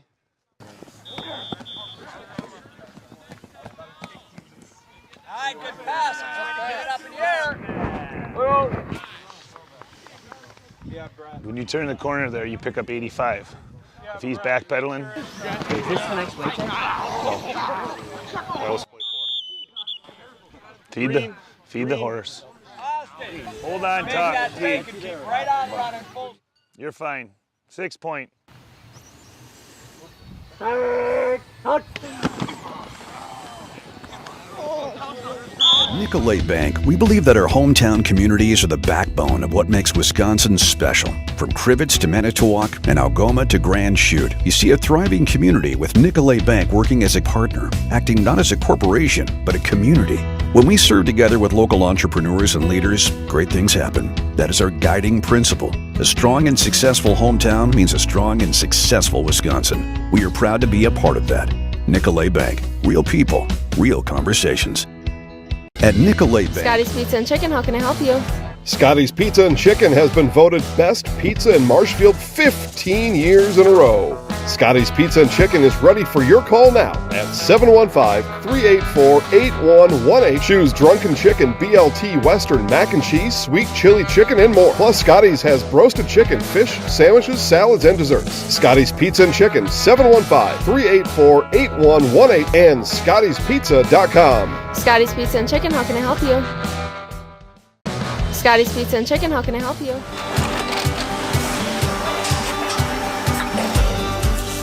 Good day. My name is Ken Hyman, and welcome to Nasonville Dairy here in central Wisconsin, Marshfield, Wisconsin, as a matter of fact.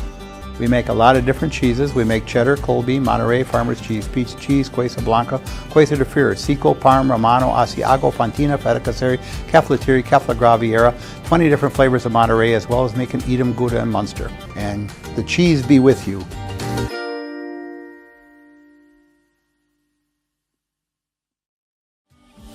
Culligan Water delivers. From your first call, to your first sip, to your first soak. Culligan, give us a tap. The only water that comes with a van. Culligan Water delivers.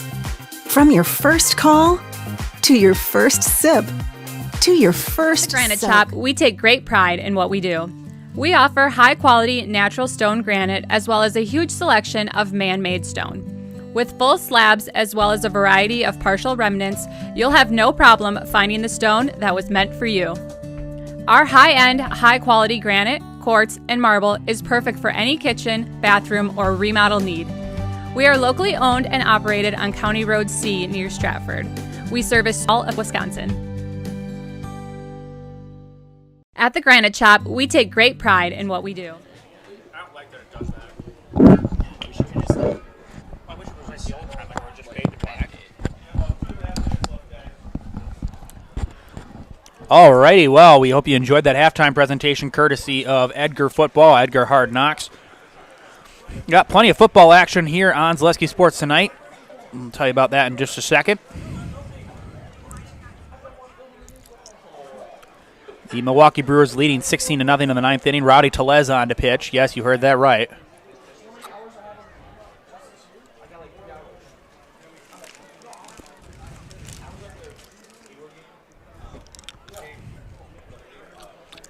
Big story, Gavin Obremski is out of the game. He's not coming back in.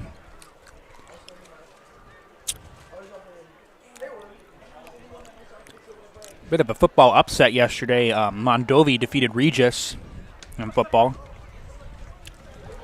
So again, our actions tonight. Football, Marshfield, Abilene West, DC Everest, Wisconsin Rapids, Spash, Wausau West, Abbotsford, Edgar, Colby, Pittsville, Hudson, Eau Claire Memorial, Xavier, Wapaka, Stanley Boyd, Neilsville, Stratford, Nakusa, Amherst, Spencer, Columbus, and Oshkosh West, Kaukauna.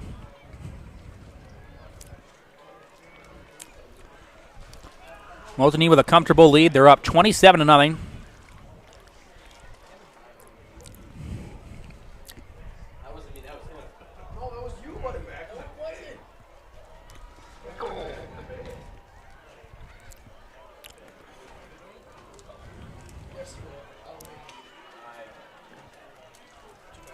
Yesterday, me and Brendan were in Stevens Point for Pacelli-Pittsville volleyball.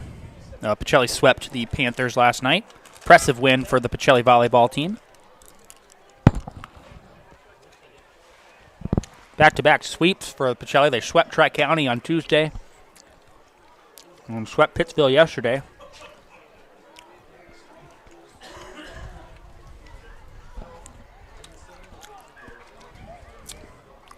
And again, we'll see how Rhinelander answers here in the second half. They didn't really do anything offensively. They got one first down.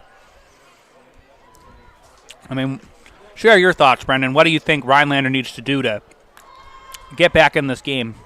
First off, I would say it all starts with the trust that you have in your team if you're Coach Kramer. Because, I mean, what we were seeing was the chemistry with their team and just how are they functioning. 4 turnovers, and I mean, all those turnovers, 3 of the 4 turnovers ended up leading into points, and it just wasn't the way that you wanted things to go if you're Rhinelander. But since the second half's coming up here, another big question too is Lamers going to be playing? I mean, he took that pretty tough injury on that very last play of the half.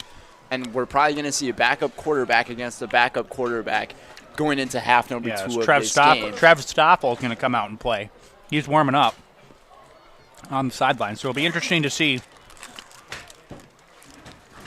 Again, you got a comfortable lead for Mosinee, but Stoffel, who hasn't really seen a lot of game time action. Again, I think he played against Ashland. He probably played last week as well. He's probably played in the past couple of games, so maybe that will help, but I mean, if you look at the past few games that this Mosinee team has had, a 44-3 win, a 42-0 win, 33-0, 64-12. Yeah. I mean, the last 4 games, probably averaging a little over 40 points a game. Yeah. So, I mean, it seems like they might do it again here tonight. But I would say if you're Kyle Stoffel, maybe just stick with the running game, because the running game has really been the bread and butter of this offense throughout the entire season. And now that you don't have your senior leader being Gavin Obremski, I think just stick with Wyatt Harris in the running game. I think it's really going to work out well for him. Yeah, ever since that 33-14 Stratford loss, they have outscored their opponents 185-15.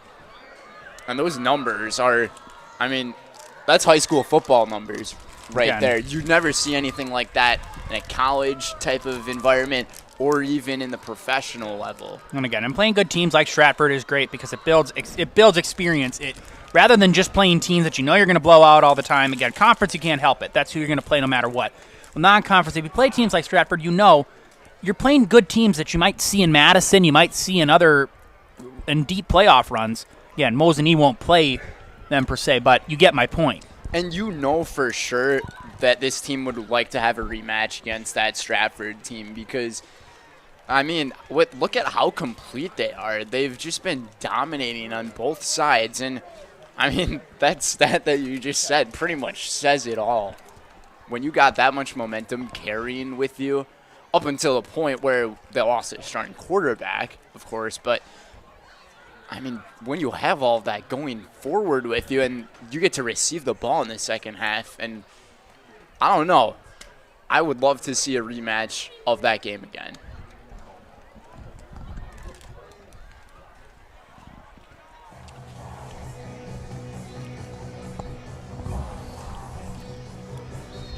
Indians will get the ball to start the second half.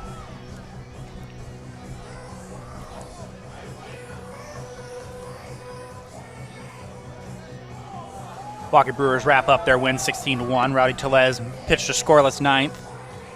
Let's go, Rowdy. Speaking of Rowdy, this place got rowdy with 12 seconds to go in the first half. Yeah, just kind of sloppy and I don't want to say dirty. It wasn't dirty, but just sloppy play as, oh, yikes. Short kick, and that almost worked in their favor. I think I'm about to say, it looked like they were trying to do the onside kick, but it will still be Mosinee football, and they'll have good starting field position.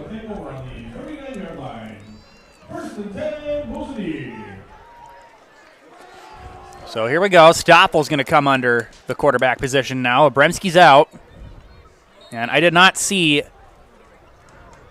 It does look like, Brendan, that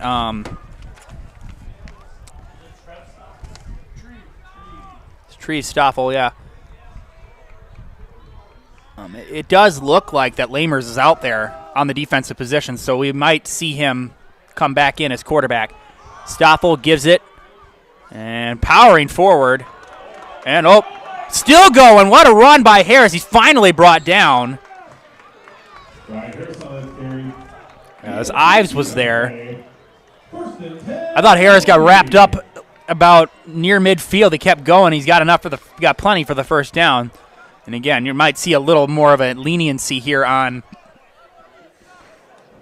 the run game. And when you have a guy that size, 5'8", going 175, I mean, that's a tough load to bring down there if you're the Hodags, and stick with the running game. I think that's the great plan. And the speed alone. Handoff goes to Harris again. Harris up the middle. He'll be brought down near the 40-yard line.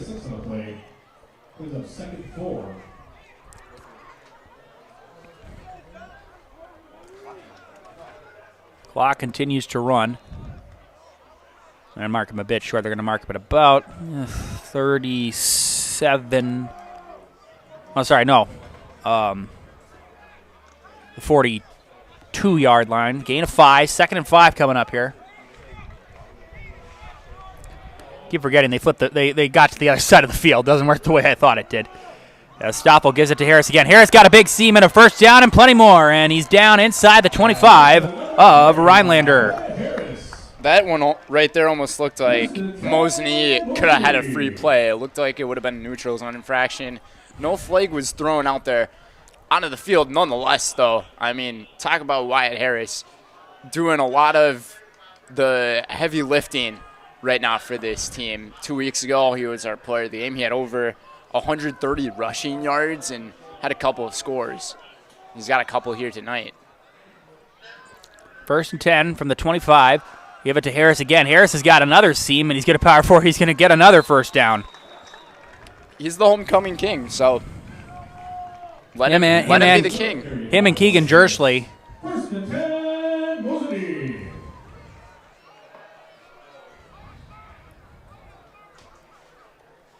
First and 10 at the 15-yard line, an exact gain of 10 on that play.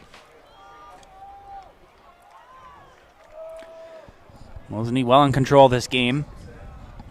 2 plays in, there was a turnover. They started right from there. As Stoffel gives it to Harris. Harris trying to break outside, and finally the Hodags contain him as he's brought down.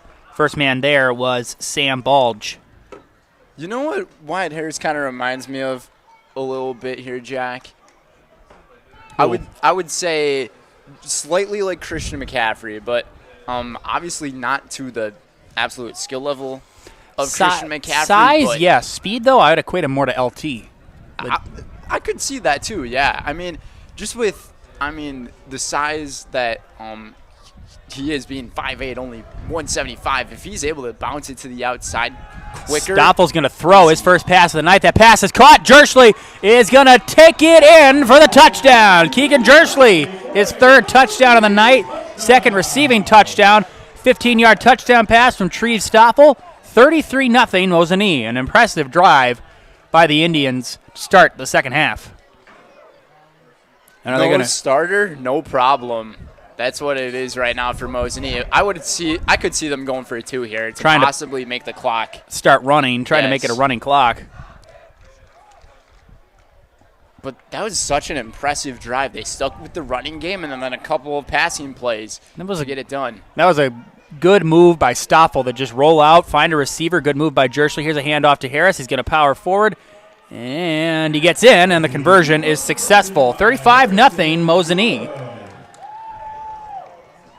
And it looks like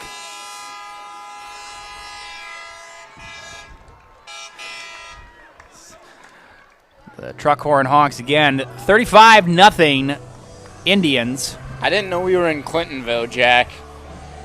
Because, with the time I was in Clintonville to cover for Mosinee's game when they just dominated them, whenever Clintonville scored a touchdown, which unfortunately only happened twice, heard the truck go off a couple of times. The Brewers actually did just clinch a postseason berth. They haven't clinched the NL Central. They clinched a postseason berth tonight with their 16-1 win over the Marlins. Congrats to the Brewers. I think they've won 8 of their last 10 games. Yeah, a 4-game win streak. They dropped the first one in St. Louis, got it together, had great offense for the next 3 games, and offense was pretty much everything tonight. A 12-run second inning as they defeated the Marlins. As that is I believe it's the 5th time in 6 seasons the Brewers will head to the postseason. Made it 4 times in a row. Missed out last year just by a couple games. Kuklinski will kick it away. 35-0 with 8:51 left here in the third quarter. Running clock after this. And a line drive kick going back and making the catches. Campbell fumbled with it a bit. He's able to contain it. Campbell trying to get outside. Breaks through a couple of tackles, and he'll be taken down just past the 10-yard line. And I'm going to tell you right now, Jack, this Mosinee sideline is fired up. I think they really loved what they saw in that first drive. When you're missing your senior starting quarterback to go to your backup like that and march down the field, easy work.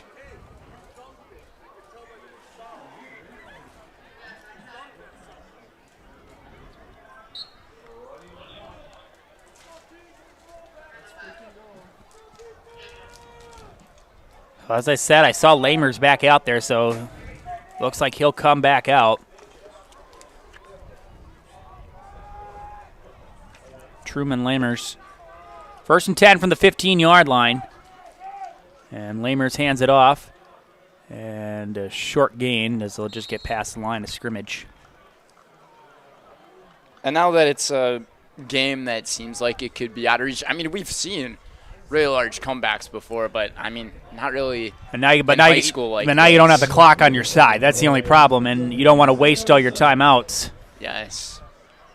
So now that we're seeing all of that go on, if you're Coach Kramer and the Hodags, just do a one play at a time kind of mentality and just try to show off your best stuff against this team. Even though I'm gonna guess that's what they were doing in the first half.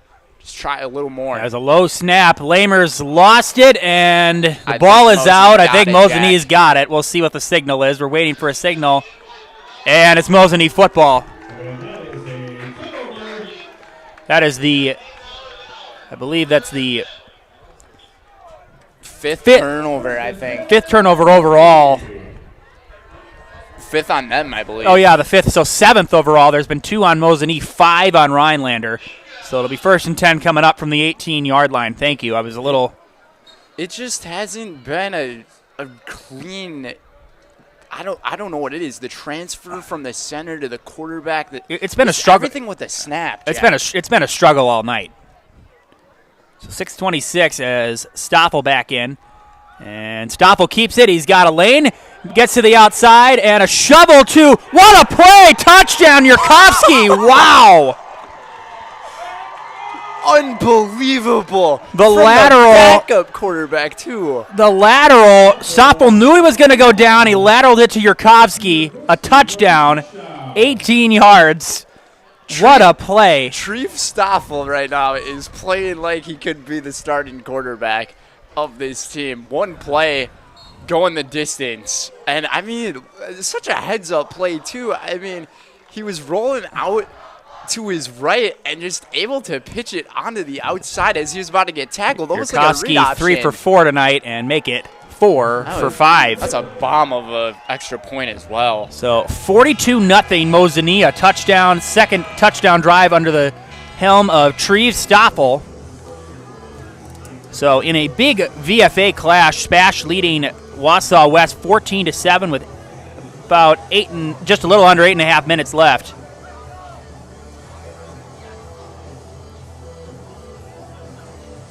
And Oshkosh West and Kaukauna all even at 28. DC Everson and Wisconsin Rapids at a commercial break right now. Marshfield on top of Appleton West, 63-6.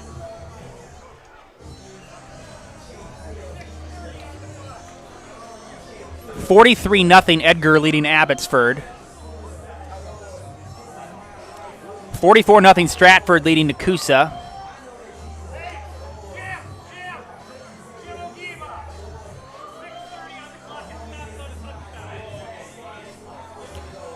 I'll make that 20-7 Spash. They just scored.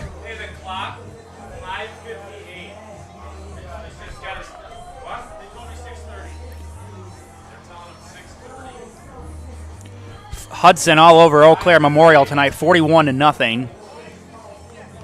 Stanley Boyd leading Neilsville Granton, 33-14.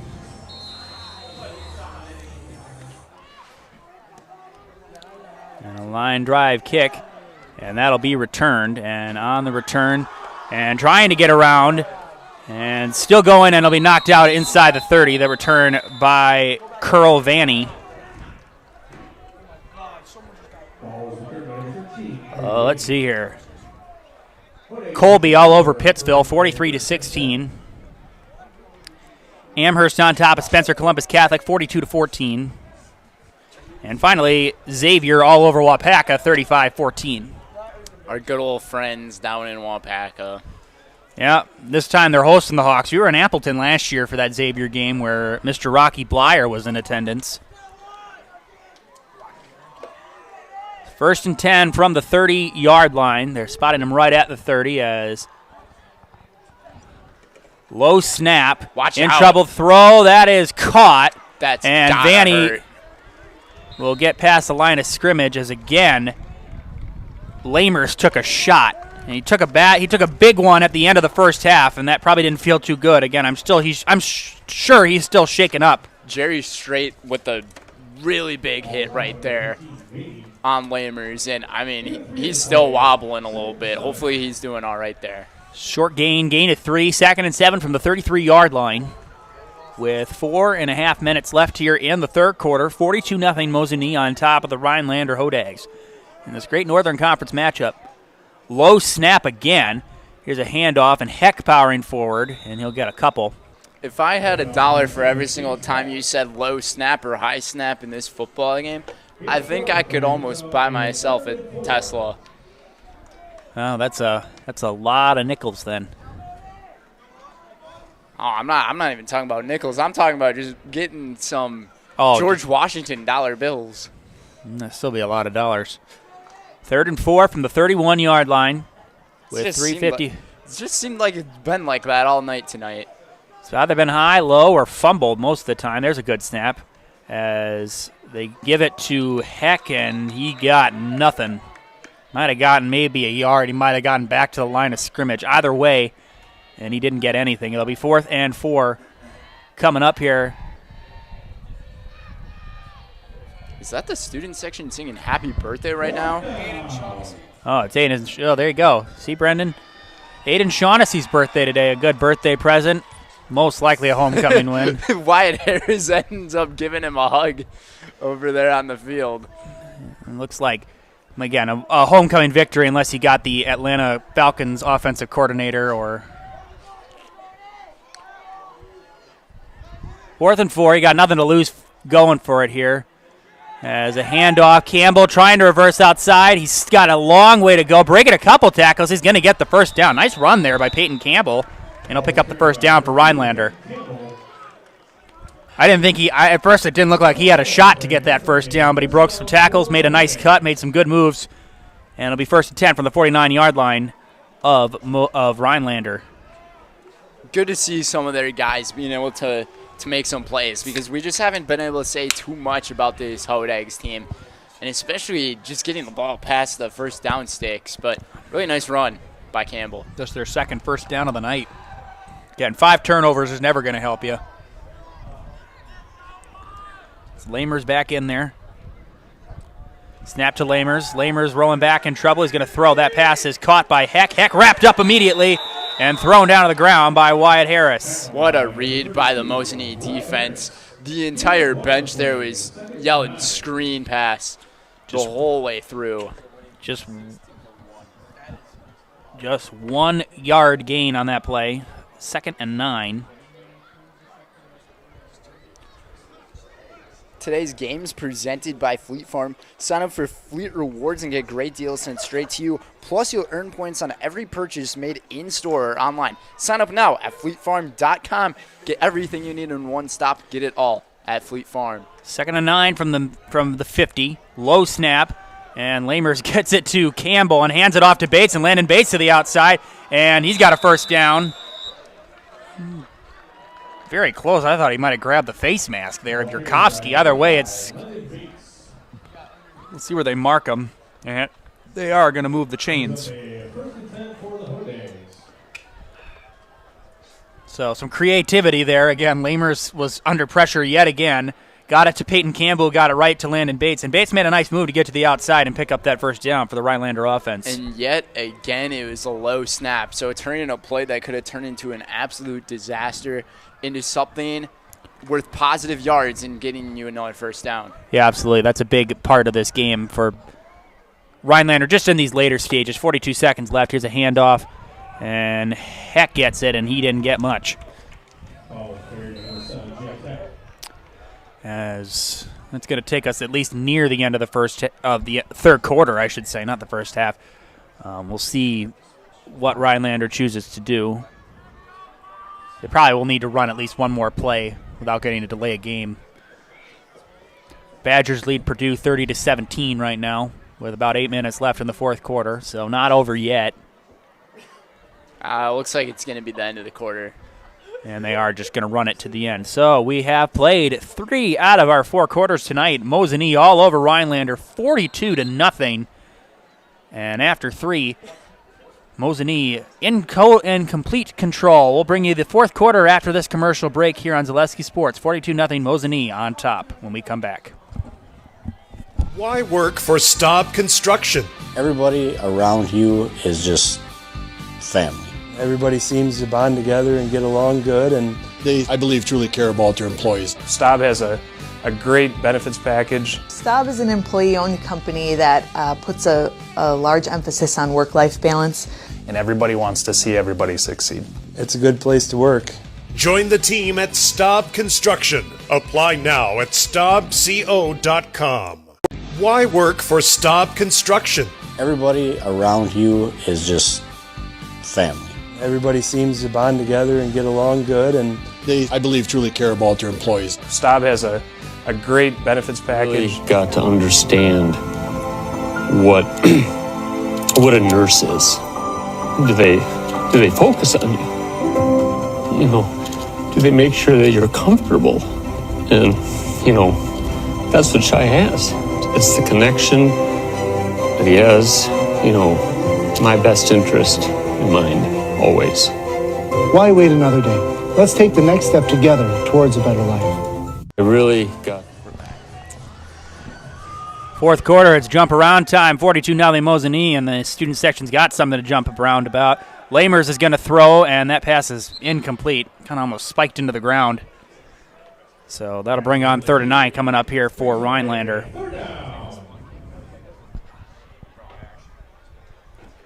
3rd and 9 from the 40. This has been the best-looking offensive drive so far of the night for Rhinelander. And it's a good time to be able to have one of these better-looking drives. You obviously want to have this towards the end of the game to try to carry something forward into your next week in the season. All right, yeah, absolutely. 3rd and 9 coming up here. Well, Lamers throw it again. Low snap. Gets it to Heck. Heck going forward and getting very little.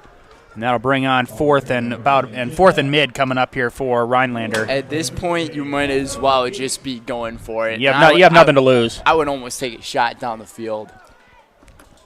We saw one deep throw from Truman Lamers earlier in the game, but it went right into the hands of Aiden Shaughnessy. And unfortunately, it's kind of just been downhill for Rhinelander ever since that play. I think that was just a birthday present for him coming from Lamers. So I doubt he wants to give him a second birthday present. So 4th and 8 coming up here. Again, I think Rhinelander may just be trying to take as much time off the clock to make the score look a little better at the end. You at least want to get on the board, though, and not look too bad. And a low snap. It was fumbled a bit, and Lamers has to throw. That pass is caught by Heck, and he's going to be short, and that's going to be a turnover on downs. I don't think Heck got it. I don't think he had enough. And now, well, he's going to get up. Looked for a second like he was in pain, but he'll get up. It'll be a turnover on downs. And again, very little time for Lamers to try to make a decision to throw the ball. Great pressure there from the Mosinee defense. And a turnover on downs for the Hodags.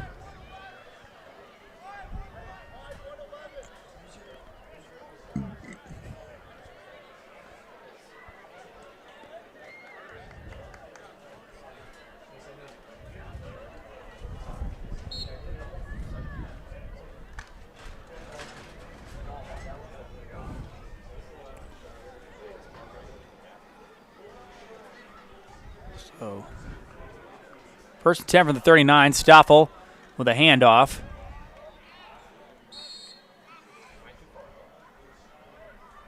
That was Harris again, a short gain. Again, you're going to just take as much time off the clock here. Try to preserve the shutout.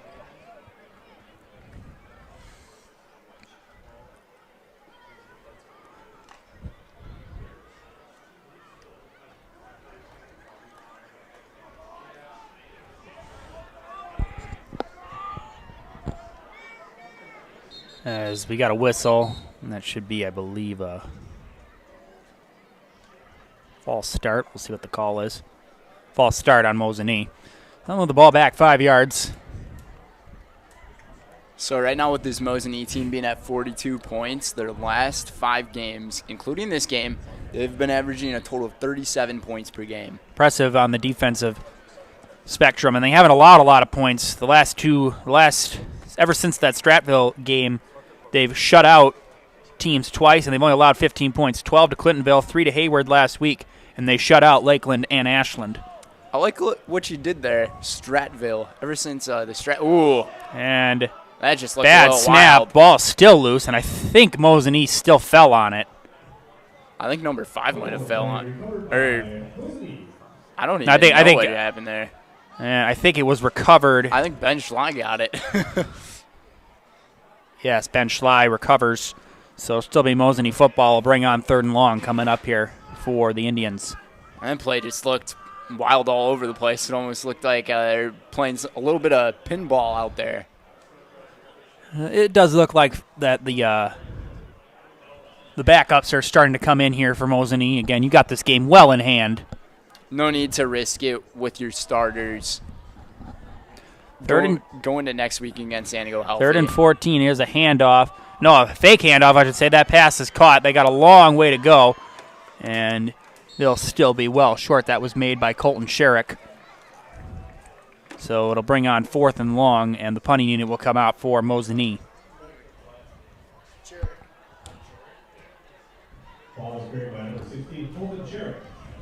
Yeah, but like I was saying, no need to risk your starters being out there No need for any injuries. Just go into next week, heading into Anago, where we'll be there for that one.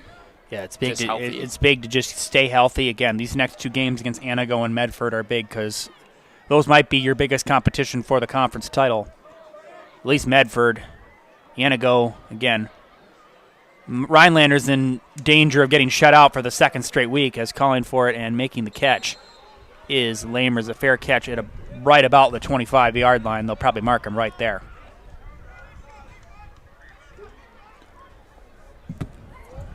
This could possibly be the last drive of the game, depending on how far down the field the Hodags can travel. I will say Rhinelander has maybe one of the most creative team mascots. They actually recently won a competition, a national competition for the best mascot in America, like the most creative mascot in America. They actually recently won a contest for it. And I'm not very positive what it actually is. If it's a mix between a lizard and it's like a mythological creature. I don't really know exactly the whole story behind it, but I looked it up one time. It was like some kind of mythological creature. I don't really know exactly what it is, but it is an interesting. And we used to have swim meets against Rhinelander, and they'd bring a hodag and a fake hodag in a cage with them. It was like a spirit thing. It was always interesting. And that's when we always knew Rhinelander was at the meet. 5.5 minutes, and now we got a flag, and I don't know who moved first. I think false start on Rhinelander, so they'll move back 5 yards. And every summer, too, Rhinelander hosts an event called the Hodag, and, I mean, pretty much a bunch of people from around the state here end up going up into the town and city of Rhinelander and just celebrate. It's a big festival that goes on. A bunch of bands are there, a bunch of forms of entertainment. It just seems it's a big country festival. 1st and 15. Lamers is going to throw downfield and incomplete, almost intercepted by Cherrick. Cherrick had a bit of an angle on it. So 2nd and 15. I'll try to do a little bit of research on the Hodag for you.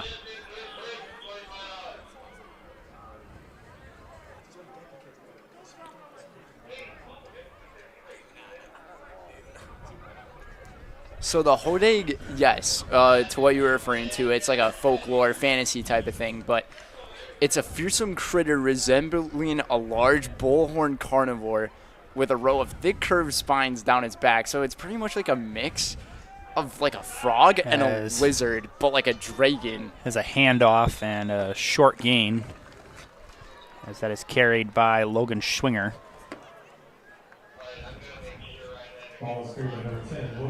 It's very creative, I mean, not many people would ever think of that as. I mean, that's the 2nd time we've worked here. There's been some creative nicknames. We had up here. We had Hodags, and then there was the Ordockers a couple weeks ago.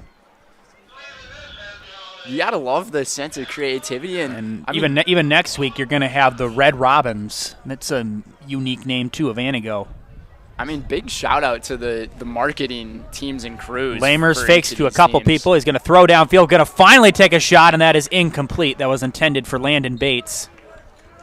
Had quite the arm on that football, though, I'll tell you. He threw that one 45 to 50 yards down the field. There's Gavin Schmiel on the coverage. Now to bring on 4th and 8. And I think the punting unit will come out for Rhinelander, considering Lamers just left the field. So Sheraton will come on and punt.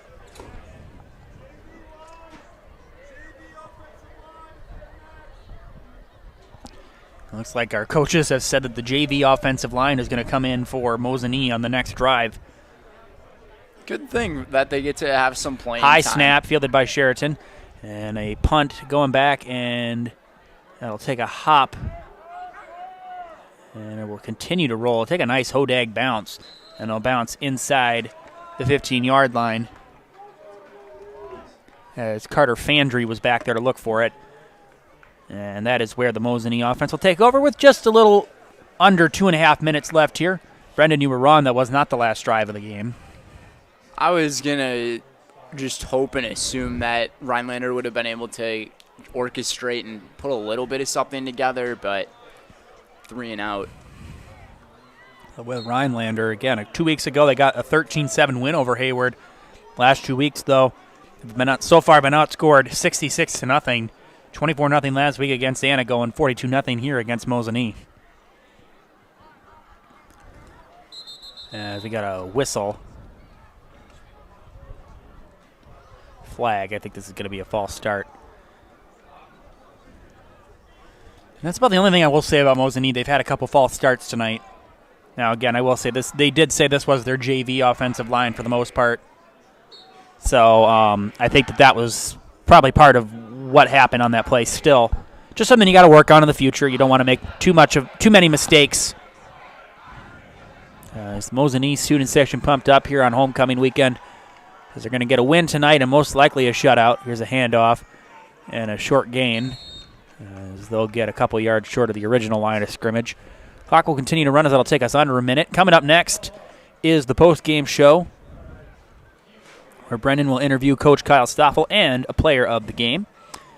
Our post-game sponsor is Merrill Steel. Stay tuned for our Merrill Steel post-game show. Consider moving your career to one of the largest growing fabrication companies in the upper Midwest and apply at merrillsteel.com. So 2nd and 12 coming up here for... This could be the last play right here, Jack. This probably will. Stoffel is going to throw, and that pass is caught. And that'll be near first down. It'll be a little short as that catch is made by Mitchell Mitchlig. And I don't think that Coach Stoffel really has any intention of running another play. Impressive win all around on the defensive end, the special teams end, the offensive end here on homecoming weekend, as Mosinee is just going to stay in the huddle. Rhinelander will have a disappointing loss, as that's going to take us to the end. Mosinee is victorious, 42-0. Indians shut out Rhinelander and are now 5-1, as they will now head into Antigo next week for a big matchup with the Red Robins, and in 2 weeks to Medford on a 5-game winning streak, as they add yet another shutout, their third shutout of the season, their third in the last 4 weeks. And ever since that Stratford loss, they've outscored their opponents 225-15. So impressive all around by Mosinee, as we're going to take you to our postgame show again, brought to you by Merrill Steel. We will have a postgame interview with Coach Kyle Stoffel and the player of the game, as Brendan will be down there in a second. Again, final score, Mosinee 42, Rhinelander 0. Enjoy the postgame ad, and we'll send you to the postgame show after this. Have a great night. We'll be back in a second. Merrill Steel welcomes you as you join us in a virtual tour. Our main facility in Schofield, Wisconsin covers an area of roughly 46 acres and is home to our company headquarters. From this location, paired with our facilities in Comanche, Iowa and Springfield, Missouri, we are able to easily fulfill the needs of the industry nationwide. With nearly 1 million square feet of combined space between our 3 facilities, we are able to take on some of the biggest and most complex jobs, making us one of the top 5 steel fabricators in the country. We employ the best of the best welders, those who can weld efficiently with both metal core and flux core, and who aren't afraid to work hard. We also offer on-the-job training, so even beginner welders can learn the ropes and help us build it big. As a backup to our dedicated weld fab team, we have a robotic welder. Merrill Steel is the 4th in the U.S. to have gotten one, keeping us on the leading edge of technology. With the combination of both man and machine, no job is too big to handle, but they'd have no work on their hands without our machine operators. Where our fabrication process really begins is here. Our skilled machine ops team is responsible for bringing in the raw steel. Be it sawing, cutting, drilling, or punching, they make sure the steel is in the correct shape and size for our fab teams.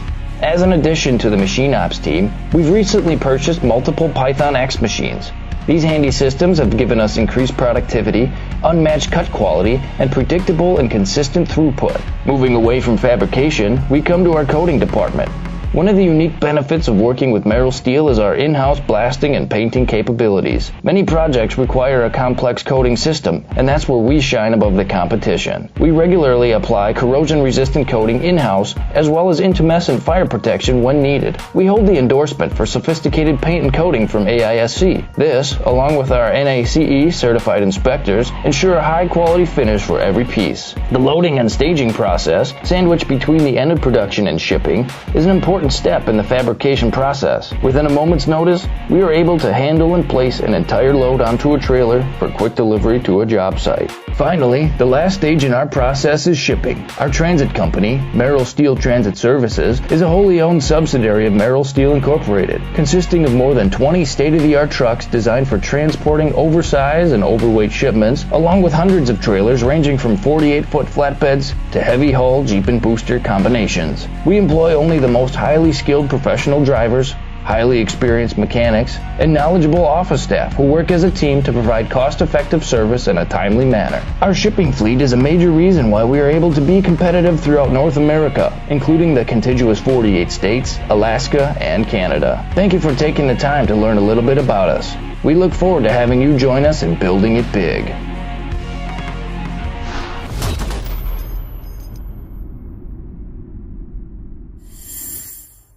Merrill Steel welcomes you. Good to see you again. Nice win. You guys are on a hot streak right now. Playing well. Who do you think we should grab? Who have we talked to? We talked to Wyatt. We talked to Wyatt. We talked to Jersley. Aiden Shaughnessy, maybe? It's his birthday. He had an interception. Birthday. He didn't have. He had an interception, a couple of catches. It's his birthday. Yeah. Do it. Let me find.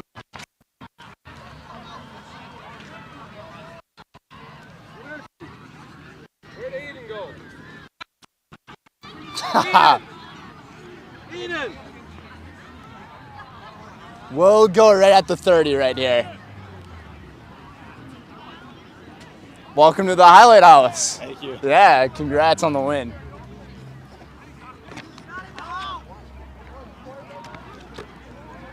I'll start with you, Coach, and then Aiden, I'll pass things over. Alrighty, folks, welcome back to the Merrill Steel postgame show. Brendan Retzloff here, joined alongside the victorious head coach of the Mosinee Indians, Kyle Stoffel. Kyle, you guys were, riding a pretty good hot streak. 4 straight wins. You're averaging around 37 points a game in these last 5 games. What is it about this team that's clicking for you? Just right now, things are going well in all phases. Special teams, we're getting the ball in good position, setting them. Our offense is great. Defense, we've given up 3 points in our last 4 games. So I tell the guys, if they don't score, you can't lose. So and offensively, we're starting to click. We're getting guys involved, and like I said, things are just rolling right now. And you guys had a really dominant performance in that first quarter, scoring 21 of those 42 points that you guys scored. And then obviously losing your starting quarterback, tough situation there. But bringing in Treve, it seemed like he picked off right where, Gavin was left off there. So, even on the defense, this guy, interception in the game, we'll talk to him in a bit. But, going into Anago, what are your thoughts with how this team's going? Obviously, losing Gavin is not ideal. It was good to see that Treve came in and played well, and he showed that he's ready to step up for us. Things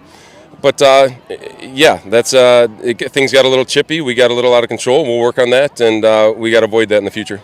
It seems like you guys were able to handle everything well, and I'm sure you'll be able to keep everything in control like you're saying for next week. But, Coach, congrats on the win. I'll let you celebrate with your guys. Thank you. All righty, we're going to send things to our player of the game, Aiden O'Shaughnessy. What can you say? Today's your birthday, so, you got a big happy birthday from, the entire student section. How much do you love this team? It was awesome. My team, the student section, literally the school as a whole, it's awesome. Everyone's a family here. Everyone loves each other, and it's just a great community. And then that interception on the first quarter, just run me through that play that you had. Yeah, so our coaches all week have been talking about play action, not letting the pass get behind you. I saw the tight end release, drop back, ball was in the air, and I had to go make a play. And you most certainly made a great play on it. And, a lot of other great performances from your team. But like I told Coach, you guys are scoring 37 points per game in your last 5. So riding that hot streak and all, going into Anago, what's the excitement level at? What's this team thinking? Yeah, our excitement and confidence is at an all-time high. Our goal in conference is to be clearly undefeated. So we're going to go in there, energy, and we're just going to bring it. All right, I'm going to put you in the highlight house. Our camera is up there. I'll move somewhere away so you can get a shot, and then I'll let you know when to go. I'm Aiden Shaughnessy, and I'm in the house.